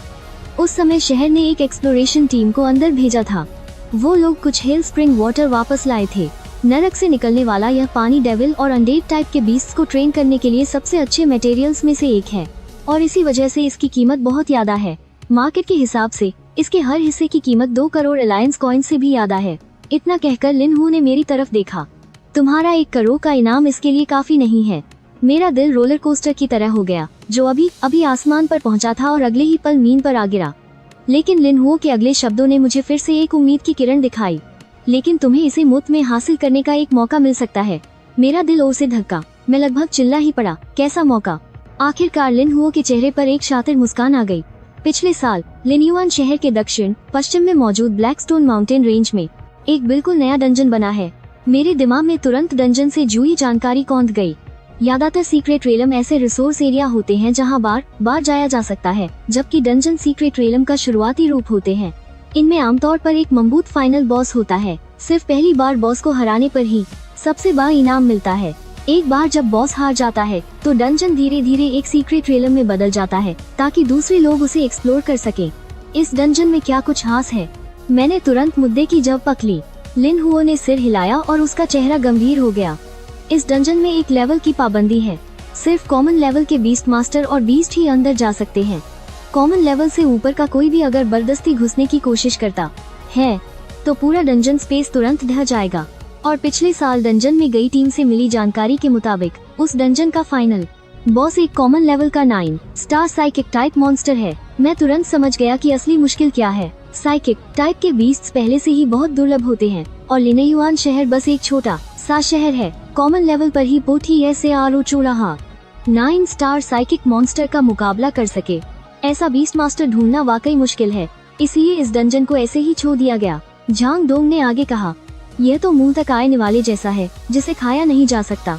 अब बताओ चिंता की बात है या नहीं। इतना कहकर लिन हो हौस पा। उसने मुझे बड़ी उम्मीद भरी नजरों से देखा। स्टूडेंट लू फेंग, इस काम के लिए तुमसे बेहतर कोई नहीं है। एक बार यह डंजन जीत लिया गया तो लिनयुआन शहर को एक नया सीक्रेट ट्रेलर मिल जाएगा। यह पूरे शहर के लिए बहुत बड़ी खुशखबरी होगी और इस डंजन को पूरा करने वाले सबसे बड़ी हीरो के तौर पर शहर तुम्हें इनाम देने में कोई कंजूसी नहीं करेगा। वो है स्प्रिंग वाटर तुम्हारे इनाम के तौर पर। मुझे नहीं लगता कि किसी को कोई एतराज होगा। उसी समय पीपल स्क्वायर के सीक्रेट रेलम के एक गेट पर एक लंबा और मजबूत कद का आदमी भी से घिरा हुआ धीरे धीरे चला आ रहा था। आने वाला सॉन्ग जियांग था। उसने ब्रांडेड कैजुअल कपड़े पहने हुए थे। उसके चेहरे पर आत्मविश्वास और घमंड से भरी मुस्कान थी। उसके बगल में वो पवित्र और सुंदर लाइट एंजल लिंग शुए खामोशी से उसके पीछे चल रही थी, जैसे कोई देवी हो जिसका दुनिया से कोई लेना देना न हो। उसने तुरंत वहाँ मौजूद सभी लोगों का ध्यान अपनी ओर खींच लिया। क्या वही एपिक लेवल की लाइट एंजल है? कितनी सुंदर है। जो लोग सॉन्ग परिवार की चापलूसी करना चाहते थे वे तुरंत उसके चारों ओर जमा हो गए। उनके चेहरों पर झूठी मुस्कान थी। यंग मास्टर सॉन्ग, इस बार आप ही पहले नंबर पर आएंगे। जब लेडी लाइट एंजल आपके साथ है तो भला कोई आपसे कैसे मुकाबला कर सकता है। अपने कानों में पति इन तारियों को सुनकर सॉन्ग जियांग के चेहरे पर मुस्कान और भी घमंडी हो गई। उसने अपना हाथ बढ़ाकर प्यार से एंजल के मुलायम सुनहरे बालों को सहलाया। जब हम फर्स्ट आ जाएंगे तो मैं तुम्हें होली लाइट एसेंस खरीद कर दूंगा ताकि तुम जल्दी से 6 स्टार लेवल तक पहुंच सको। लिंग शुए ने अपनी पलकें झुकाईं और उसके होठों पर एक संतुष्टि भरी मुस्कान खिल गई। शुक्रिया मालिक। सॉन्ग जियांग का दिल जोश से भर गया। उसे सीक्रेट रेलम में की गई अपनी एक डील याद आई। यह पक्का करने के लिए कि कोई गलती न हो उसने 3 बहुत ही कीमती ब्लड एसेंस फ्लावर्स के बदले पूरे 3 हाफ पॉइंट्स लिए थे और मॉन्स्टर्स का शिकार करके मिले उसके अपने 6 हार से ज्यादा पॉइंट्स मिलाकर उसका टोटल स्कोर 9 हार 300 से ज्यादा हो गया था। यह स्कोर पिछले सभी ए रैंक जीनियस को कुचलने के लिए काफी था। पहली पोजीशन उसकी ही होगी। जब वो अपनी ही ख्यालों की दुनिया में खोया हुआ था तभी एक धीमी भिन्न भिनाहट की आवाज आई। स्क्वायर के बीच में लगी विशाल स्क्रीन आखिरकार जल उठी। सभी की सांसें थम गईं। अनगिनत आंखें लगातार घूमते हुए उस स्कोरबोर्ड को घूर रही थीं, अपने नाम को ढूंढ रही थीं, जबकि सॉन्ग जियांग की नजरें सीधे स्कोरबोर्ड के टॉप पर टिकी थीं।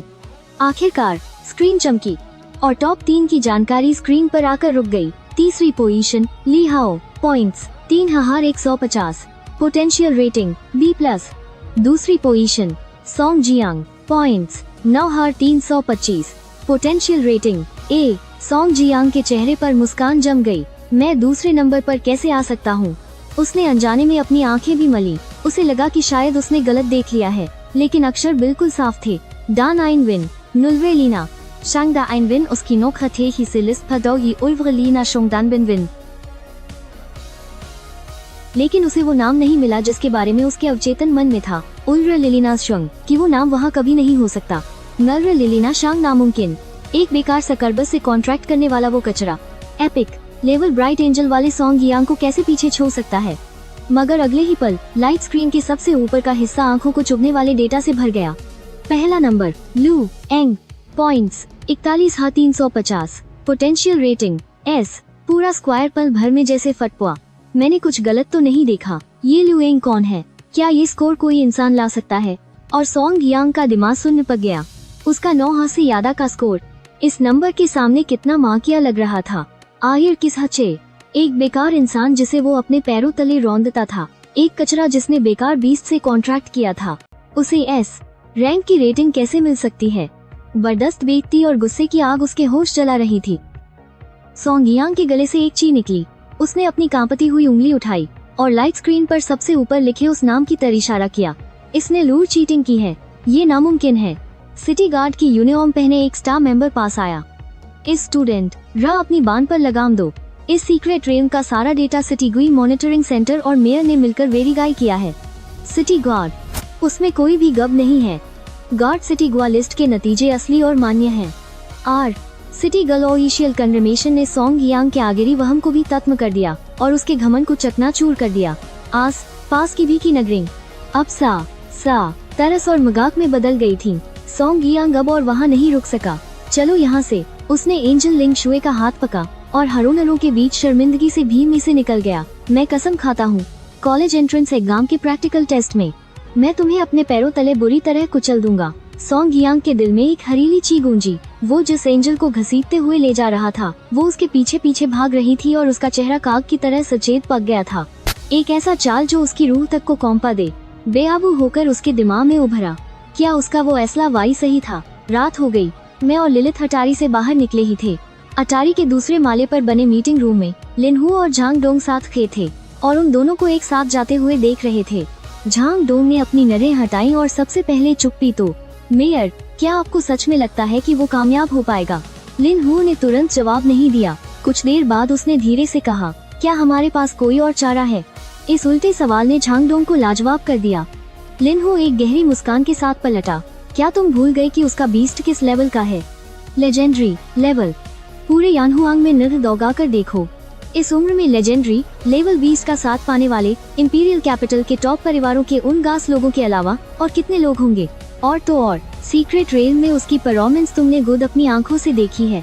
उस पर भरोसा रखो। वो अब हमारे लिनयुआन शहर की सबसे बड़ी उम्मीद है। जब मैं घर पहुंचा तो शाम के 7 बज चुके थे। मैं सोए पर बैठा ही था कि मेरी कलाई पर लगा टर्मिनल वाइब्रेट होने लगा। स्क्रीन पर एक वीडियो कॉल की रिक्वेस्ट आई। मैंने कनेक्ट का बटन दबा दिया। स्क्रीन पर एक खूबसूरत लड़की दिखाई दी। वो मेरी बगी बहन लू वानई थी। ओए लके, आखिरकार तुमने कॉल उठा ही लिया। ये पक्का करने के बाद कि मेरे हाथ पैर सलामत हैं, उसने राहत की सांस ली। कैसा रहा इस बार का सीक्रेट रेल ट्रायल? ठीक से हो गया ना? सब कुछ ठीक रहा। और वैसे भी लिलिथ मेरी ही घात के लिए थी तो मुझे चोट कैसे लग सकती है? मैंने हंसते हुए जवाब दिया। लू वानई ने हूँ किया और फिर एक्साइटेड होकर बोली, जल्दी बताओ इस बार का सीक्रेट रेल ट्रायल कैसा रहा? कितने पॉइंट्स मिले? कम से कम ए ग्रेड की रेटिंग तो मिली होगी। मेरी उम्मीदें यादा नहीं है, बस मेरी नाक मत कटवाना। मैंने उसे आराम से रहने का नाटक करते देखा तो उसे और सस्पेंस में नहीं रखा और शांति से कहा, एस ग्रेड। स्क्रीन की दूसरी तरफ लू वानई के चेहरे के हाव भाव एक पल में जम गए।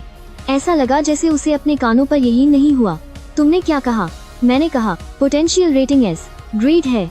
मैंने दोहराया। थोड़ी देर की खामोशी के बाद कम्युनिकेटर से लू वानई की हैरान आवाज आई, आखिरकार मेरा लू वानई का भाई जो है। उसने गर्व से अपनी ठोकी उठाई जैसे एस ग्रेड की रेटिंग उसे ही मिली हो। एक्साइटमेंट के बाद उसे कुछ और याद आया। अरे हाँ, लिलिथ का एप्टीट्यूड क्या था? पिछली बार तुम मुझे बता नहीं पाए थे, लेकिन तुम्हें एस ग्रेड की रेटिंग दिलाने के लिए उसका एप्टीट्यूड कम से कम एपिक लेवल का तो होगा ही, है ना? वो लेजेंडरी लेवल की है। ओहो, लेजेंडरी लेवल। लू वानी ने अनजाने में हाँ मिलाई और फिर उसे जैसे ही समझ आया उसकी आंखें हैरानी से पूरी खुल गईं। इस बार का झटका पहले वाले से कहीं यादा बा था। वो काफी देर तक मुझे देखती रही और कुछ बोल नहीं पाई। काफी देर बाद उसने एक अजीब से लहजे में कहा, तेरी तो इस्मत बर्दस्त चमक गई है यार। मैं मुस्कुराया और कुछ नहीं कहा। फिर मैंने बात बदली और उसे मेयर लिनहू के साथ हुई अपनी बातचीत के बारे में बताया। मेरी बात सुनकर लू वानई के चेहरे से मुस्कान पल भर में गायब हो गई। उसकी जगह गहरी चिंता और गंभीरता ने ले ली। नहीं, ये बहुत खतरनाक है। वो एक 9 स्टार डीमन बीस्ट है और वो भी सबसे मुश्किल साइकिक टाइप वाला। तुम अभी एक बीस्ट मास्टर बने हो। तुम ऐसा तरह कैसे मोल ले सकते हो? दी, मुझे हेल स्प्रिंग के पानी की जरूरत है। मैंने उसे बीच में ही टोक दिया। मेरा लहजा शांत लेकिन मजबूत था। लू वानई हैरान रह गई। वो जानती थी कि इस हाई ग्रेड मटेरियल की क्या कीमत है और ये भी समझती थी कि एक बीस्ट की ग्रोथ के लिए इसका क्या मतलब है। वो गहरी खामोशी में डूब गई। उसका दिमाग कह रहा था कि उसे अपने भाई को थोड़ा मोल लेने से रोकना चाहिए, लेकिन वो ये भी जानती थी कि एक बीस्ट मास्टर के लिए मोहे कितने जरूरी होते हैं। मेयर से मिला ये मोहा अगर गोवा दिया तो अगली बार इस लेवल का दिव्य चाना पाने के लिए पता नहीं कब तक इंतजार करना पड़ेगा। काफी देर बाद उसने एक गहरी सांस छोड़ी। मैं समझ गई। उसकी आंखों में बहुत ज्यादा गंभीरता आ गई। बाजी के जो मटेरियल हैं, एवनाइट पर्ल और ड्रीम लस्ट क्रिस्टल, मैं इंपीरियल कैपिटल में तुम्हारे लिए उन पर नजर रखूंगी, लेकिन तुम्हें मुझसे एक वादा करना होगा। कल जब तुम डंजन में जाओगे तो अपनी सेठी को सबसे पहले रखना। जबरदस्ती हीरो बनने की कोशिश मत करना। सुना तुमने? मैंने और से सिर हिलाया। उसने कुछ और बातें समझाने के बाद ही कॉल काटा। ठीक उसी वक्त मेरे पीछे से बाथरूम का दरवाजा खुलने की हल्की सी आवाज आई। गीली भाप के साथ एक भीनी खुशबू धीरे धीरे फैलने लगी। एक गर्म, नर्म और चिकना बदन मेरे पीछे आकर मुझसे सट गया। जेद की तरह गोरे 2 हाथों ने मेरी गर्दन को घेर लिया। लिलिथ अभी नहाकर आई थी और उसने बस एक सजेद तौलिया लपेट रखा था। उसने अपनी नाजुक ठोड़ी धीरे से मेरे कंधे पर रख दी। मास्टर, उसकी आवाज बहुत धीमी थी। लिलिथ के लिए आपने जो कुछ भी किया उसके लिए शुक्रिया। सीक्रेट रेल में जान पर खेल कर ललाने से लेकर अटारी में मेरे हंस के लिए बहस करने तक, उसने सब अपनी आंखों से देखा था। वो जानती थी कि मास्टर ने जो कुछ भी किया वो सब उसी के लिए था। वो कीमती मटेरियल ढूंढने के लिए जो उसे और ताकतवर बना सकते थे। ये भारी भरकम एहसास उसके दिल को एक अजीब से एहसान और कसक से भर रहा था। लिलित ने अपना गाल मेरे और रीब कर लिया। सच कहूँ तो मास्टर से मिलना और उस मनहूस श्राप से छुटकारा पाना, मैं इतने में ही बहुत खुश हूँ। मैं और ताकतवर बन पाती हूँ या नहीं इससे मुझे कोई घर नहीं पता। बस इस तरह मास्टर के साथ रहना और उनकी हिगात करना ही मेरे लिए काजी है। उसकी बातें मेरे दिल को और से कंपा गईं। मैं अपनी पीठ पर मौजूद उस डीमन लक्की की बातों में छिपी सच्चाई और नरमी को महसूस कर सकता था। मैंने अपना हाथ बढ़ाया और मेरी छाती पर लिपटे उसके जेब जैसे हाथों पर धीरे से रख दिया। मेरी आवाज़ गहरी और नर्म थी। मैं ये सब सिर्फ तुम्हारे लिए नहीं कर रहा हूँ, ये मैं अपने लिए भी कर रहा हूँ, ताकि हम दोनों इस दर्दनाक दुनिया में बेहतर तरीके से जी सके। इसलिए आलतू की बातें मत सोचो। अगली सुबह मैं और लिलित तैयार हो चुके थे। अपार्टमेंट के नीचे एक होवर कार खामोशी से इंतजार कर रही थी। मैं और लिलित कार की पिछली सीट पर बैठ गए। होवर कार बिना आवाज़ किए स्टार्ट हो गई और आराम से ट्रैक में शामिल हो गई और शहर के किनारे ब्लैक स्टोन माउंटेन की तरफ बनने लगी। खिड़की के बाहर का नारा तेजी से पीछे छूट रहा था। आखिरकार चारों तरफ से काली पहाड़ियों की लंबी कतारें ही दिख रही थी। डंजन का एंट्रेंस शहर के गार्ड ब्यूरो की कड़ी सुरक्षा वाली घाटी में स्थित प्रवेश द्वार पर जगह अस्थिर रूप से मुड़ी हुई थी, जैसे पानी में लहरें उठ रही हो। सिटी गार्ड ब्यूरो के चीफ जांग डोंग काफी देर से इंतजार कर रहे थे। मुझे गाड़ी से उतरते देख उनकी चिंता भरी त्योरियां थोड़ी शांत हुई। जांग डोंग ने ज्यादा बकवास नहीं की और सीधे गंभीर चेहरे के साथ आगे बढ़े। उन्होंने उस मुड़े हुए रोशनी के दरवाजे की ओर इशारा किया और डंजन के बारे में नई जानकारी देना शुरू कर दिया। यह डंजन हमारे कई रिमोट डिटेक्शन और इंटेलिजेंस विश्लेषण के बाद यह पक्का हो गया है कि इसके अंदर कोई आम गुफा या खंडहर नहीं है। हमने इसे छत्ते वाली भूल भुलैया नाम दिया है। अंदर के ज्यादातर राक्षस बॉस की मानसिक ऊर्जा से नियंत्रित होते हैं। यही इसकी सबसे बड़ी मुश्किल है। अंदर तुम्हें न सिर्फ कभी न खत्म होने वाले हमलों का सामना करना पड़ेगा, बल्कि बॉस के मानसिक हमलों से भी सावधान रहना होगा। यह कहते हुए उन्होंने अपनी जेब से एक सुंदर बक्सा निकाला और उसे खोला। उन्होंने एक गर्म पीले रंग का जेड पेंडेंट बड़ी गंभीरता से मेरे हाथों में दिया। यह मन शांत करने वाला जेड है। यह तुम्हारी मानसिक प्रतिरोधक क्षमता को बढ़ा सकता है। मुश्किल समय में इसे तोड़ देना यह एक बार इस्तेमाल होने वाली शक्तिशाली मानसिक ढाल बना देगा। याद रखना, मौका सिर्फ एक बार मिलेगा। मैंने जेड पेंडेंट से आती हल्की ठंडक को महसूस किया और उसे सम्मान के साथ अपने गले में पहन लिया। मैंने सिर हिलाया और फिर झांग डोंग की गंभीर नजरों के नीचे मैं और लिलित हाथ पकड़कर उस अंतरिक्ष की लहर में चले गए। चक्कर आने और भारहीनता की एक लहर महसूस हुई जब मेरे पैरों के नीचे दोबारा ठोस जमीन महसूस हुई। मैं पहले से ही एक नई दुनिया में था। यह भूरे काले पत्थरों से बनी एक बहुत बड़ी भूल भुलैया थी। दीवारें इतनी ऊंची थीं कि आसमान नहीं दिख रहा था। बस पत्थरों की दरारों से एक धुंधली सी रोशनी आ रही थी। अनगिनत रास्ते आंखों के सामने फैले हुए थे जो बहुत जटिल थे और उनका कोई अंत नहीं दिख रहा था। हवा में एक हल्की मानसिक तरंग फैली हुई थी, जैसे कोई अदृश्य हाथ घुसपैठियों की नसों को लगातार छेड़ रहा हो, उन्हें पागलपन और विनाश की ओर ले जाने की कोशिश कर रहा हो। बगल के अंधेरे से कुछ काली परछाइयां अचानक बाहर निकलीं। वे कुछ कम स्टार वाले राक्षस थे जिनका दिमाग यहाँ की मानसिक शक्ति ने भ्रष्ट कर दिया था।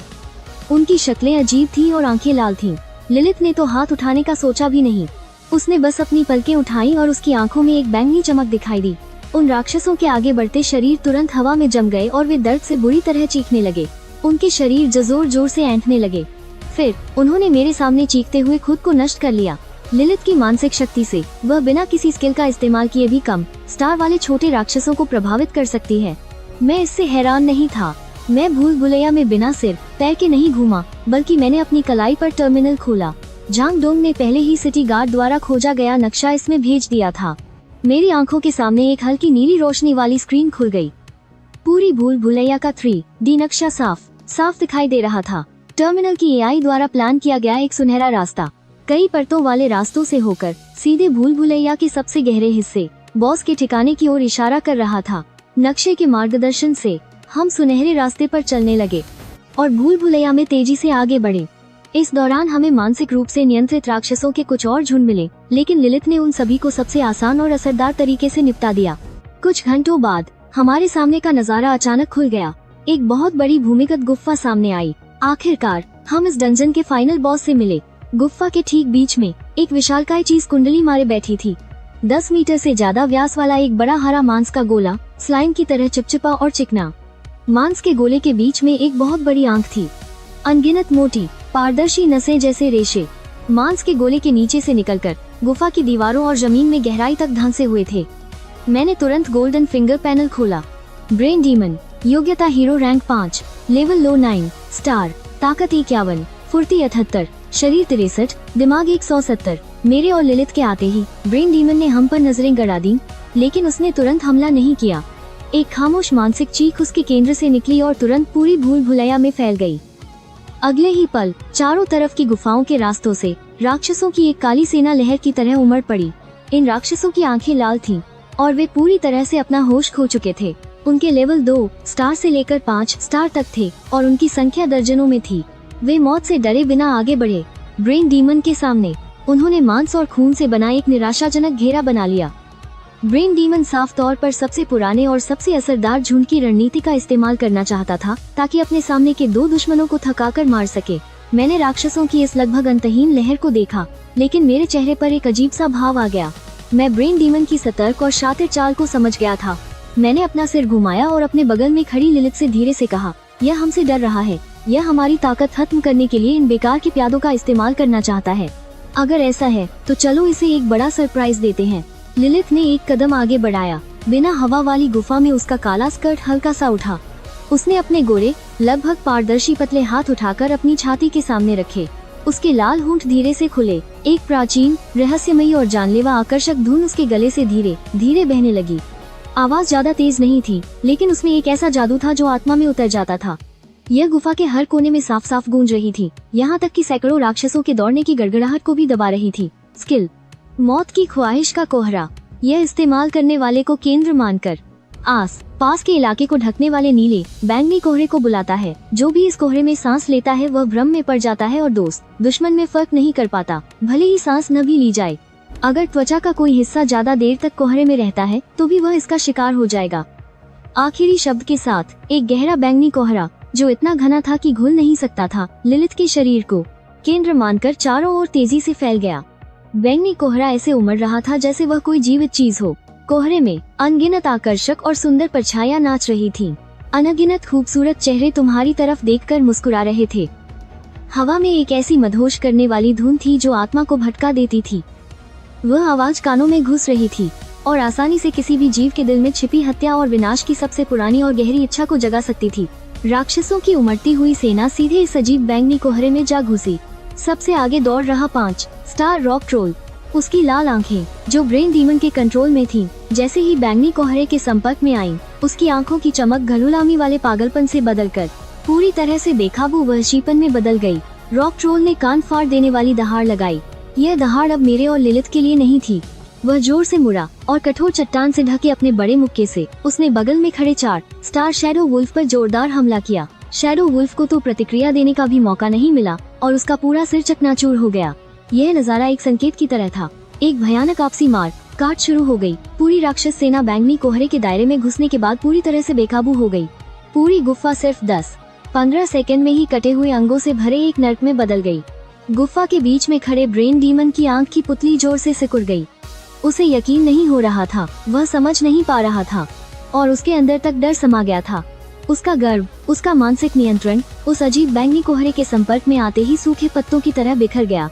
वह साफ महसूस कर सकता था कि उसके और उन राक्षसों के बीच का मानसिक जुड़ाव एक ज्यादा ताकतवर, ज्यादा ऊंचे दर्जे की और ज्यादा अकाट्य मानसिक शक्ति द्वारा जबरदस्ती काट दिया गया था। सिर्फ काटा ही नहीं गया था, वो नाजुक और खूबसूरत दिखने वाला इंसान जैसा बीस्ट असल में उससे कई गुना ज्यादा खतरनाक एक दिमागी तात वाला कंट्रोलर था। यहाँ से औरन भागना होगा। इस अयाल ने पल भर में उसके पूरे दिमाग पर भाग कर लिया। एक भारी आवाज के साथ ब्रेन डीमन का वो फूला हुआ, चिकना और विशाल शरीर अचानक पथरीली नींद से अलग हो गया।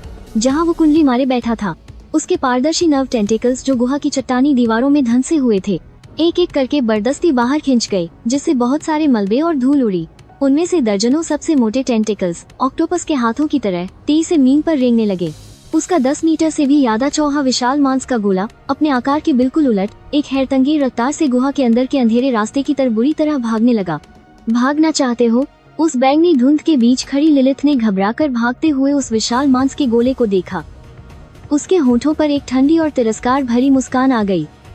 उसकी परछाई वहीं रह गई और वो खुद एक काली बिजली बनकर पलक झपकते ही उसके पीछे लग गई। लिलित की उस काली मौत की परछाई को करीब आते देख ब्रेन डीमन ने अचानक अपनी दिशा बदल दी और अपने पीछे आ रही लिलिथ की परवाह करना छोड़ दिया। उसने अपनी सारी दिमागी ताकत एक जगह इकट्ठा की और उसे एक बेहद ठोस पीली सेध रोशनी की किरण में बदल दिया। सोल डेथ रे। अगले ही पल वो रोशनी की किरण बिजली की रफ्तार से मेरी तरफ आई। ये हमला बहुत तेज और घातक था। जैसे ही वो डेथ रे मुझे लगने वाली थी, लिलिथ अचानक कहीं से प्रकट हो गई। उसने औरन पीछा करना छोड़ दिया और ठीक समय पर मेरे सामने आ गई और अपने नाजुक दिखने वाली पीठ से उस हमले को झेल लिया। लिलिथ के मुंह से एक दबी हुई आह निकली। उसके होंठों के किनारे से ऊन की एक पतली धार बह निकली, लेकिन उसका शरीर बिल्कुल सीधा खा रहा, मुझे मजबूती से अपने पीछे बचाते हुए। उसने पलटकर मुझे देखा, जो पूरी तरह से सुरक्षित था। उसकी सुनहरी आंखों में डर और राहत दोनों थे। लिलिथ को मेरी वजह से घायल देखकर मेरी आंखों में पल भर में बर्फ जैसी ठंडक आ गई। मैंने अपनी कमर की थैली से इलाज की दवा निकालकर लिलिथ को पिलाई और लिलिथ, ये तसल्ली करने के बाद कि उसका मालिक सुरक्षित है, धीरे धीरे मुड़ी। उसकी वो सुनहरी आंखें जो कभी सबको मोह लेती थीं, उनमें अब सिर बर्फ जैसी ठंडक, जान लेने का इरादा और भयानक गुस्सा बचा था। तू मरेगा, 7 सिंस ऑफ ब्लड। जैसे ही उसने ये कहा, एक भयानक और तर्नाक शक्ति उसके शरीर से निकली और पूरी गुहा में फैल गई। लिलिथ की ताकत लगातार बढ़ती गई और उसके शरीर से पहले से कई गुना ज्यादा शक्तिशाली दबाव निकलने लगा। ब्रेन डीमन डर से कांप रहा था। उसने लिलिथ के अंदर से खून की गहराइयों से आने वाला एक ऐसा दबाव महसूस किया जिसका वो सामना नहीं कर सकता था। लिलिथ अपनी जगह से गायब हो गई। अगले ही पल एक ठंडी और बेहद नफरत भरी सरगोशी ब्रेन डीमन के सिर के पीछे सुनाई दी। अब महसूस कर कि मायूसी क्या होती है। एक ऐसा औनाक दबाव जिसे शब्दों में बयां नहीं किया जा सकता, उससे निकलकर एक अदृश्य तूफान की तरह पूरी जगह में फैल गया। सभी क्षमताएं 200% बढ़ गईं। उसकी ताकत, फुर्ती, शरीर और दिमागी शक्ति इस पल एक हैरतअंगेज स्तर पर पहुंच गई। लिलिथ ने हमला किया, उसकी परछाई वहीं की वहीं रह गई। ब्रेन डीमन ये देख भी नहीं पाया कि हमला कहां से हुआ। उसके विशाल मांस के गोले के दाहिनी तरफ अचानक एक बहुत बड़ा और गहरा कान बन गया, जिसमें से हड्डी तक दिख रही थी। नीले काले रंग का गाघ फव्वारे की तरह आम से बाहर निकलने लगा। लेकिन ब्रेन डीमन को और भी ज्यादा डर इस बात से लगा कि दरांती से बना वो छाम भरने का नाम ही नहीं ले रहा था, बल्कि उसमें से एक अजीब काली ऊर्जा निकल रही थी, जो कोमे के आस पास के मांस को तेजी से तप्त कर रही थी और उसके ठीक होने की सारी ताकतों को रोक रही थी। एक आमोश दिमागी चीख बेहिसाब दर्द और नफरत के साथ निकली। ये ब्रेन डीमन का सबसे ताकतवर दिमागी हमला था, जो उसी के स्तर के किसी भी मॉन्स्टर का दिमाग पल भर में तम कर सकता था। ये दिमागी हमला पूरी ताकत से ठीक सामने खड़ी लिलिथ से टकराया, लेकिन लिलिथ की बैंगनी आंखों में, जो भयानक गुस्से से जल रही थी, सिर ठंडक और बेपरवाही थी। दिमागी हमला उसके शरीर पर लगा, लेकिन बिना कोई असर दिखाए हवा में गायब हो गया। 7 सिंस ऑफ ब्लड की ताकत की वजह से उसकी दिमागी ताकत उस स्तर से कहीं ज्यादा हो चुकी थी जिसे ब्रेन डीमन समझ सकता था। हमला बेकार जाने पर ब्रेन डीमन पूरी तरह से मायूस हो गया। लिलिथ का शरीर एक बार फिर काली बिजली में बदल गया और ब्रेन डीमन के विशाल शरीर के चारों ओर एक क्रूर और तेज क्लेम शुरू कर दिया। उसकी दरांती जब भी घूमती, ब्रेन डीमन के शरीर पर हड्डी तक दिखने वाला गहरा नाम छोड़ जाती। इस पूरी लड़ाई को अब लड़ाई नहीं कहा जा सकता था। लड़ाई के मैदान से बाहर खड़ा मैं शांति से सब कुछ देख रहा था, लेकिन मेरी भौहें हल्की सी सिकुड़ गईं। हम दोनों के बीच के अदृश्य कॉन्ट्रैक्ट के जुहाव से मैं साफ महसूस कर सकता था कि लिलिथ के शरीर की ऊर्जा बहुत तेजी से खत्म हो रही थी। 7 सिंस ऑफ ब्लड से मिली अपार शक्ति की एक कीमत थी। साथ ही इससे पहले छोटे मोटे दुश्मनों को साफ करने के लिए उसने बड़े दायरे वाले स्किल्स का इस्तेमाल किया था। इसलिए लिलिथ की ऊर्जा बहुत ज्यादा खर्च हो चुकी थी, यहाँ तक कि मुझे भी अपने दिमाग में कभी कभी सुई चुभने जैसा दर्द महसूस हो रहा था। ये इस बात का संकेत था कि कॉन्ट्रैक्ट के जरिए मेरी दिमागी ताकत भी जरूरत से ज्यादा खींची जा रही थी। इस लड़ाई को जल्दी तम करना होगा। तभी ब्रेन डीमन, जिसके शरीर के टुके टुके हो चुके थे, उसे भी शायद अपनी निश्चित मौत का एहसास हो गया था। मायूसी ने उसके अंदर आखिरी पागलपन को जन्म दिया। उसकी बची खूची आंखों से अचानक एक साथ बेहद खतरनाक ऊनी रोशनी निकली। एक विनाशकारी शक्ति उसके टूटे फूटे शरीर के बीच से निकली। उसने अपनी बची खूची सारी जिंदगी और दिमागी ताकत को अपने आखिरी हमले में लगा दिया। एक बहुत बड़ी और बेजोड़ दिमागी शॉकवेव, वो उसी को केंद्र मानकर ओर से फैली, और इस बार भी निशाना में ही था। ये उसका अपने साथ मुझे भी थम करने का आखिरी दांव था। उसे यकीन था कि अगर वो इस बेहद कमजोर दिखने वाले मास्टर को मार सका, तो ये खतरनाक इंसान जैसा बीस्ट भी बुरी तरह घायल हो जाएगा या शायद मर भी जाएगा। ये दिमागी शॉकवेव बहुत अचानक आई। लिलिथ हमले के बीच में थी और अब बचाव के लिए वापस आना नामुमकिन था। उसके चेहरे पर पहली बार बेकाबू घबराहट और बेचैनी दिखी, लेकिन मैं, जो शॉकवेव के ठीक सामने खड़ा था, मेरे चेहरे पर डर का कोई निशान नहीं था। यहाँ तक कि मेरे चेहरे पर ताना मारने वाली एक ठंडी मुस्कान थी। मैंने धीरे धीरे अपना हाथ उठाया और शॉकवेव के शरीर को छूने से ठीक पहले अपने सीने पर लगे मुलायम जेड पेंडेंट को कुचल दिया। एक तेज टूटने की आवाज आई। एक मोटी शहर की दीवार जैसी मटमैली पीली रोशनी की ढाल ने मुझे पूरी तरह से घेर लिया। दिमागी शॉकवेव भी ओर से आकर ढाल से टकराई और चकनाचूर हो गई और आखिरकार आसमान में बेअसर रोशनी के धब्बों में बदलकर गायब हो गई। ढाल के अंदर मुझे धासी भी चोट नहीं आई। ब्रेन डीमन के चेहरे पर गहरी मायूसी और हैरानी थी। उसकी चेतना हमेशा के लिए उसी पल में ठहर गई। वो ऊनी लाल रोशनी में लिपटी काली दरांती ने आखिरकार अपना काम पूरा कर दिया। उसने ब्रेन डीमन के दिल को भेद दिया और उसकी आखिरी सांस को भी पूरी तरह से खत्म कर दिया। ब्रेन डीमन को मारने के बाद एक बहुत पहले कभी न देखी गई रोशनी की गेंद लिलित के शरीर में समा गई। इसके साथ ही लिलित का शरीर बैंगनी रोशनी से चमक उठा और मैंने भी अपनी दिमागी ताकत में बातरी और शरीर में मजबूती महसूस की। लिलित का लेवल फिर बढ़ गया। मॉर्टल रैंक 8 स्टार।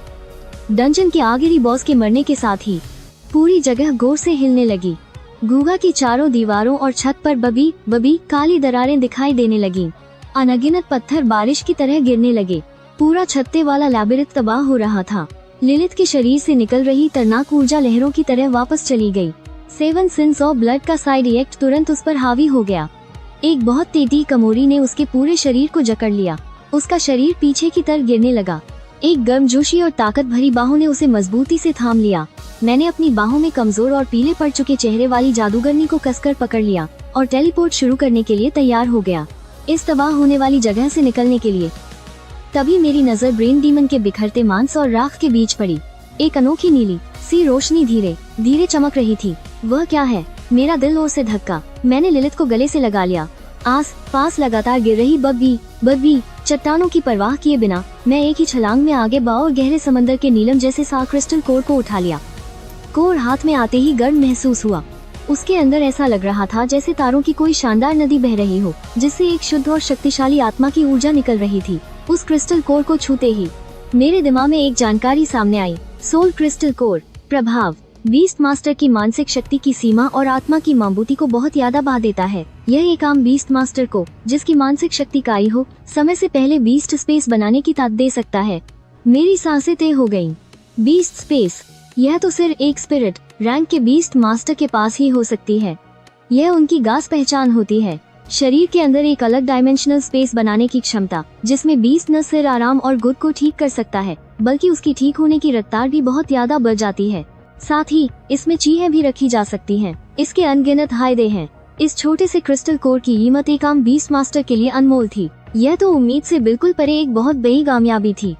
गग्गाहट, मेरे सिर के ऊपर कई मीटर चौड़ी एक बड़ी चट्टान ओर से गिरी। मेरे पास सोचने का वक्त नहीं था। मैंने अपनी बाहों में लिलित को और भी कसकर पकड़ लिया।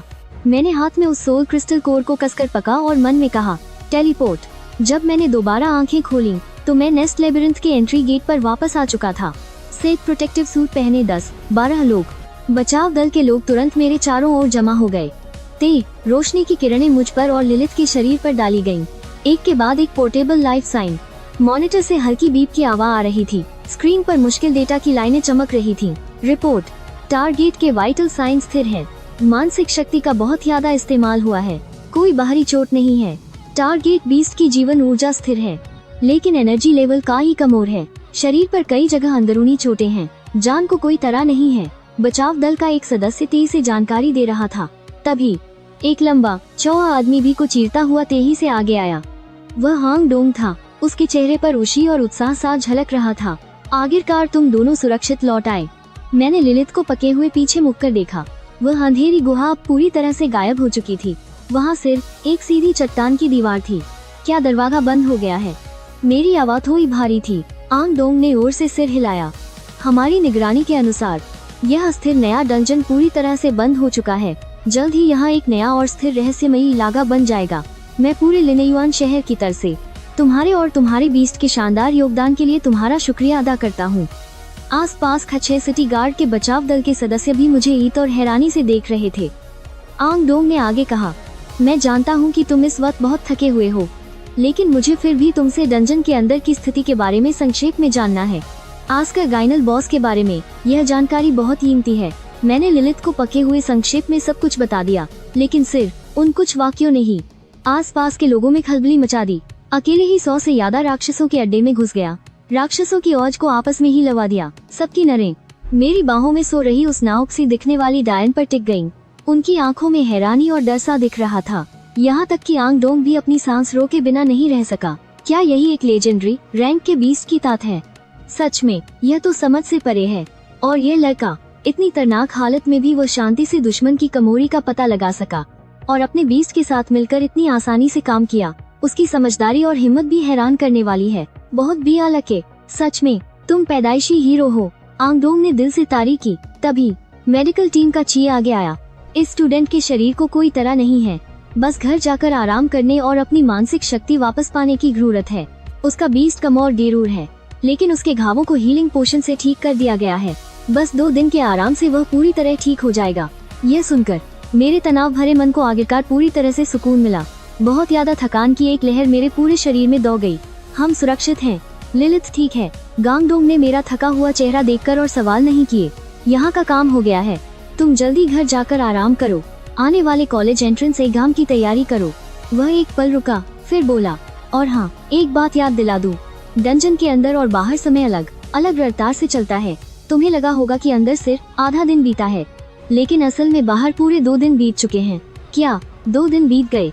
मैं समझ गया। आखिरकार कुछ डंजन में समय की रफ्तार असल दुनिया से अलग होना आम बात है। जहाँ तक तुम्हारे इनाम हिल स्प्रिंग के पानी की बात है, मैं बाद में किसी को भेजकर उसे तुम्हारे घर पहुँचा दूंगा। आंग डोंग ने वादा किया। शुक्रिया ची लिन, मैंने सिर हिलाया। इस वक्त मेरा घर जाने का बहुत मन कर रहा था। यह जगह भी भा वाली थी और ज्यादा देर रुकने के लिए ठीक नहीं थी। मुझे जल्द से जल्द घर पहुंचना था, एक पूरी तरह से सुरक्षित जगह पर। मुझे उस सोल क्रिस्टल कोर को एब्जॉर्ब करना था। ऐसी कीमती चीज जब तक तुम्हारी अपनी तात न बन जाए तब तक चैन नहीं मिलता। अपने जाने पहचाने अपार्टमेंट में वापस आकर मैंने सावधानी से लिलिथ को लिविंग रूम के सोये पर लिटाया और उसे एक पतला कंबल ओढ़ा दिया। लगातार 2 दिनों तक दिमाग पर ओढ़ देने और लगाई करने के बाद इस वक्त आराम मिलते ही मेरे पास नहाने धोने का भी समय नहीं था। मैंने बस लिलिथ को कुछ हरूरी बातें कही और अपने बिस्तर पर जाकर गहरी नींद में सो गया। अगली सुबह एक तेज कम्युनिकेशन रिंगटोन ने मुझे जबरदस्ती गहरी नींद से जगा दिया। मैंने नींद में ही अपने बिस्तर के पास रखे कम्युनिकेटर को टटोला और कनेक्ट बटन दबा दिया। फोन की दूसरी तरफ से तुरंत एक सा और थोड़ी गुस्से वाली लकी की आवाज आई। नालायक, तुम पूरे 2 दिनों से लापता हो। जानते हो मैं तुम्हारे लिए कितनी परेशान थी। यह मेरी बही बहन लू वानई थी, जो दूर इंपीरियल कैपिटल यूनिवर्सिटी में पती है। मैंने अपनी नींद भरी आंखों को मलते हुए जल्दी से समझाया। मैं एक नए डंजन में चला गया था, वहाँ का समय बाहर के समय से अलग चलता है। Imperial capital. यह सुनकर लू वानई के चेहरे से गुस्सा थोड़ा कम हुआ और उसकी जगह गहरी चिंता ने ले ली। तो फिर तुम और लिलिथ घायल तो नहीं हुए? मैं ठीक हूँ, बस मेरी मानसिक शक्ति थोड़ी यादागर्च हो गई। मैं उठकर बिस्तर के सहारे बैठ गया, लेकिन लिलिथ ने मुझे बचाने के लिए बॉस मॉन्स्टर का हमला सीधे अपने ऊपर ले लिया, जिससे उसे थोकी चोट लग गई। मेरे इतना कहते ही एक परछाई चुपचाप मेरे बिस्तर के पास आ खड़ी हुई। लिलिथ एक गिलास गर्म पानी लेकर मेरे सामने खड़ी थी। उसके पीले चेहरे पर अब थोड़ी रौनक लौट आई थी। कम्युनिकेशन स्क्रीन के दूसरी तरफ लू वानई ने भी लिलिथ को देख लिया था। उसकी नरें नरम हो गईं। लिलिथ, इस बार तुमने बहुत मेहनत की। मेरे इस नासमझ भाई की रक्षा करने के लिए तुम्हारा शुक्रिया। यह मेरा घर था। लिलिथ ने हल्का सा झुककर धीरे से जवाब दिया। लू वानई ने संतुष्टि से सिर हिलाया और फिर बात बदल दी। उसकी नरें फिर से मुझ पर टिक गईं। इस बार डंजन से क्या मिला? कोई अच्छी चीज हाथ लगी? मैंने अपनी आवाज धीमी की। मुझे एक सोल क्रिस्टल कोर मिला है। मेरे इतना कहते ही लू वानई के चेहरे के हाव भाव एकदम से बदल गए। वह मुझे एकटक घूरने लगी। लू वानई का सीना चारों से ऊपर नीचे होने लगा। अरे लके, तुम्हारी इस्मत तो हद से ज्यादा अच्छी है। उसने लगाई के बारे में कुछ नहीं पूछा, बल्कि तुरंत चेतावनी दी। इस चीन के बारे में किसी तीसरे इंसान को बिल्कुल पता नहीं चलना चाहिए। मॉडल, इसे तुरंत किसी बिल्कुल सुरक्षित जगह पर सोख लो। मैंने गंभीरता से सिर हिलाया। मेरा भी यही इरादा था। फिर दीदी ने मुझे आत्मा क्रिस्टल इस्तेमाल करने का तरीका सिखाया। बात खत्म होने के कुछ ही देर बाद दरवाजे की घंटी बजी। दरवाजे के बाहर सिटी गार्ड की वर्दी पहने 2 कर्मचारी खड़े थे। मैंने दरवाजा खोला। उनमें से एक ने पुष्टि करते हुए कहा, मैं डिप्टी डायरेक्टर झांग डोंग के आदेश पर आपके इस मिशन का इनाम देने आया हूँ। कृपया इस पर साइन कर दीजिए। मैंने बक्सा लेते हुए शुक्रिया कहा और फिर मैंने हैंडओवर दस्तावेज पर अपना नाम साइन कर दिया। सिटी गार्ड के दोनों कर्मचारियों ने सलाम किया और बिना किसी देरी के मुड़कर चले गए। दरवाजा बंद करके मैंने सूटकेस खोला। एक बहुत ही ठंडी हवा का झोंका मेरे चेहरे पर आया। बक्से के बीच में एक क्रिस्टल की बोतल चुपचाप रखी थी। बोतल में आधा स्याही जैसा काला तरल भरा हुआ था। तरल की सतह पर ऐसा लग रहा था जैसे हल्का हल्का काला धुआं मोडरा रहा हो। बक्से में रखी क्रिस्टल की बोतल को देखकर मेरे मन में कई तरह के भाव आने लगे। ललित की योग्यता को बढ़ाने के लिए जरूरी 3 मुख्य चीजों में से आखिरकार एक चीज मेरे हाथ लग ही गई थी। मेरी नजरें ललित की ओर घूमी। मैंने नर्क के झरने का पानी ललित को संभाल कर रखने के लिए दिया। फिर एक गहरी सांस ली और अपनी कमर पर लगे स्टोरेज पाउच से वो आत्मा क्रिस्टल निकाला। एक रात के आराम के बाद मेरी मानसिक शक्ति पूरी तरह से अपने चरम पर पहुंच गई थी। ललित का शरीर भी अब ठीक था। वो पास में रहकर मेरी रक्षा कर सकती थी। अब बीस्ट टेमिंग की दुनिया को खोलने की कोशिश करने का सबसे अच्छा समय था। मैं लिविंग रूम के फर्श पर पालथी मारकर बैठ गया और आत्मा क्रिस्टल को अपनी हथेली पर रख लिया। क्रिस्टल छूने में गर्म और चिकना था। अंदर ऐसा लग रहा था मानो अरबों सितारे धीरे धीरे घूम रहे हो, जिससे एक शुद्ध और शक्तिशाली रूहानी ऊर्जा निकल रही थी। ललित घबराई हुई पास खड़ी थी और अनजाने में ही उसकी मुट्ठियां भिंच गई थीं।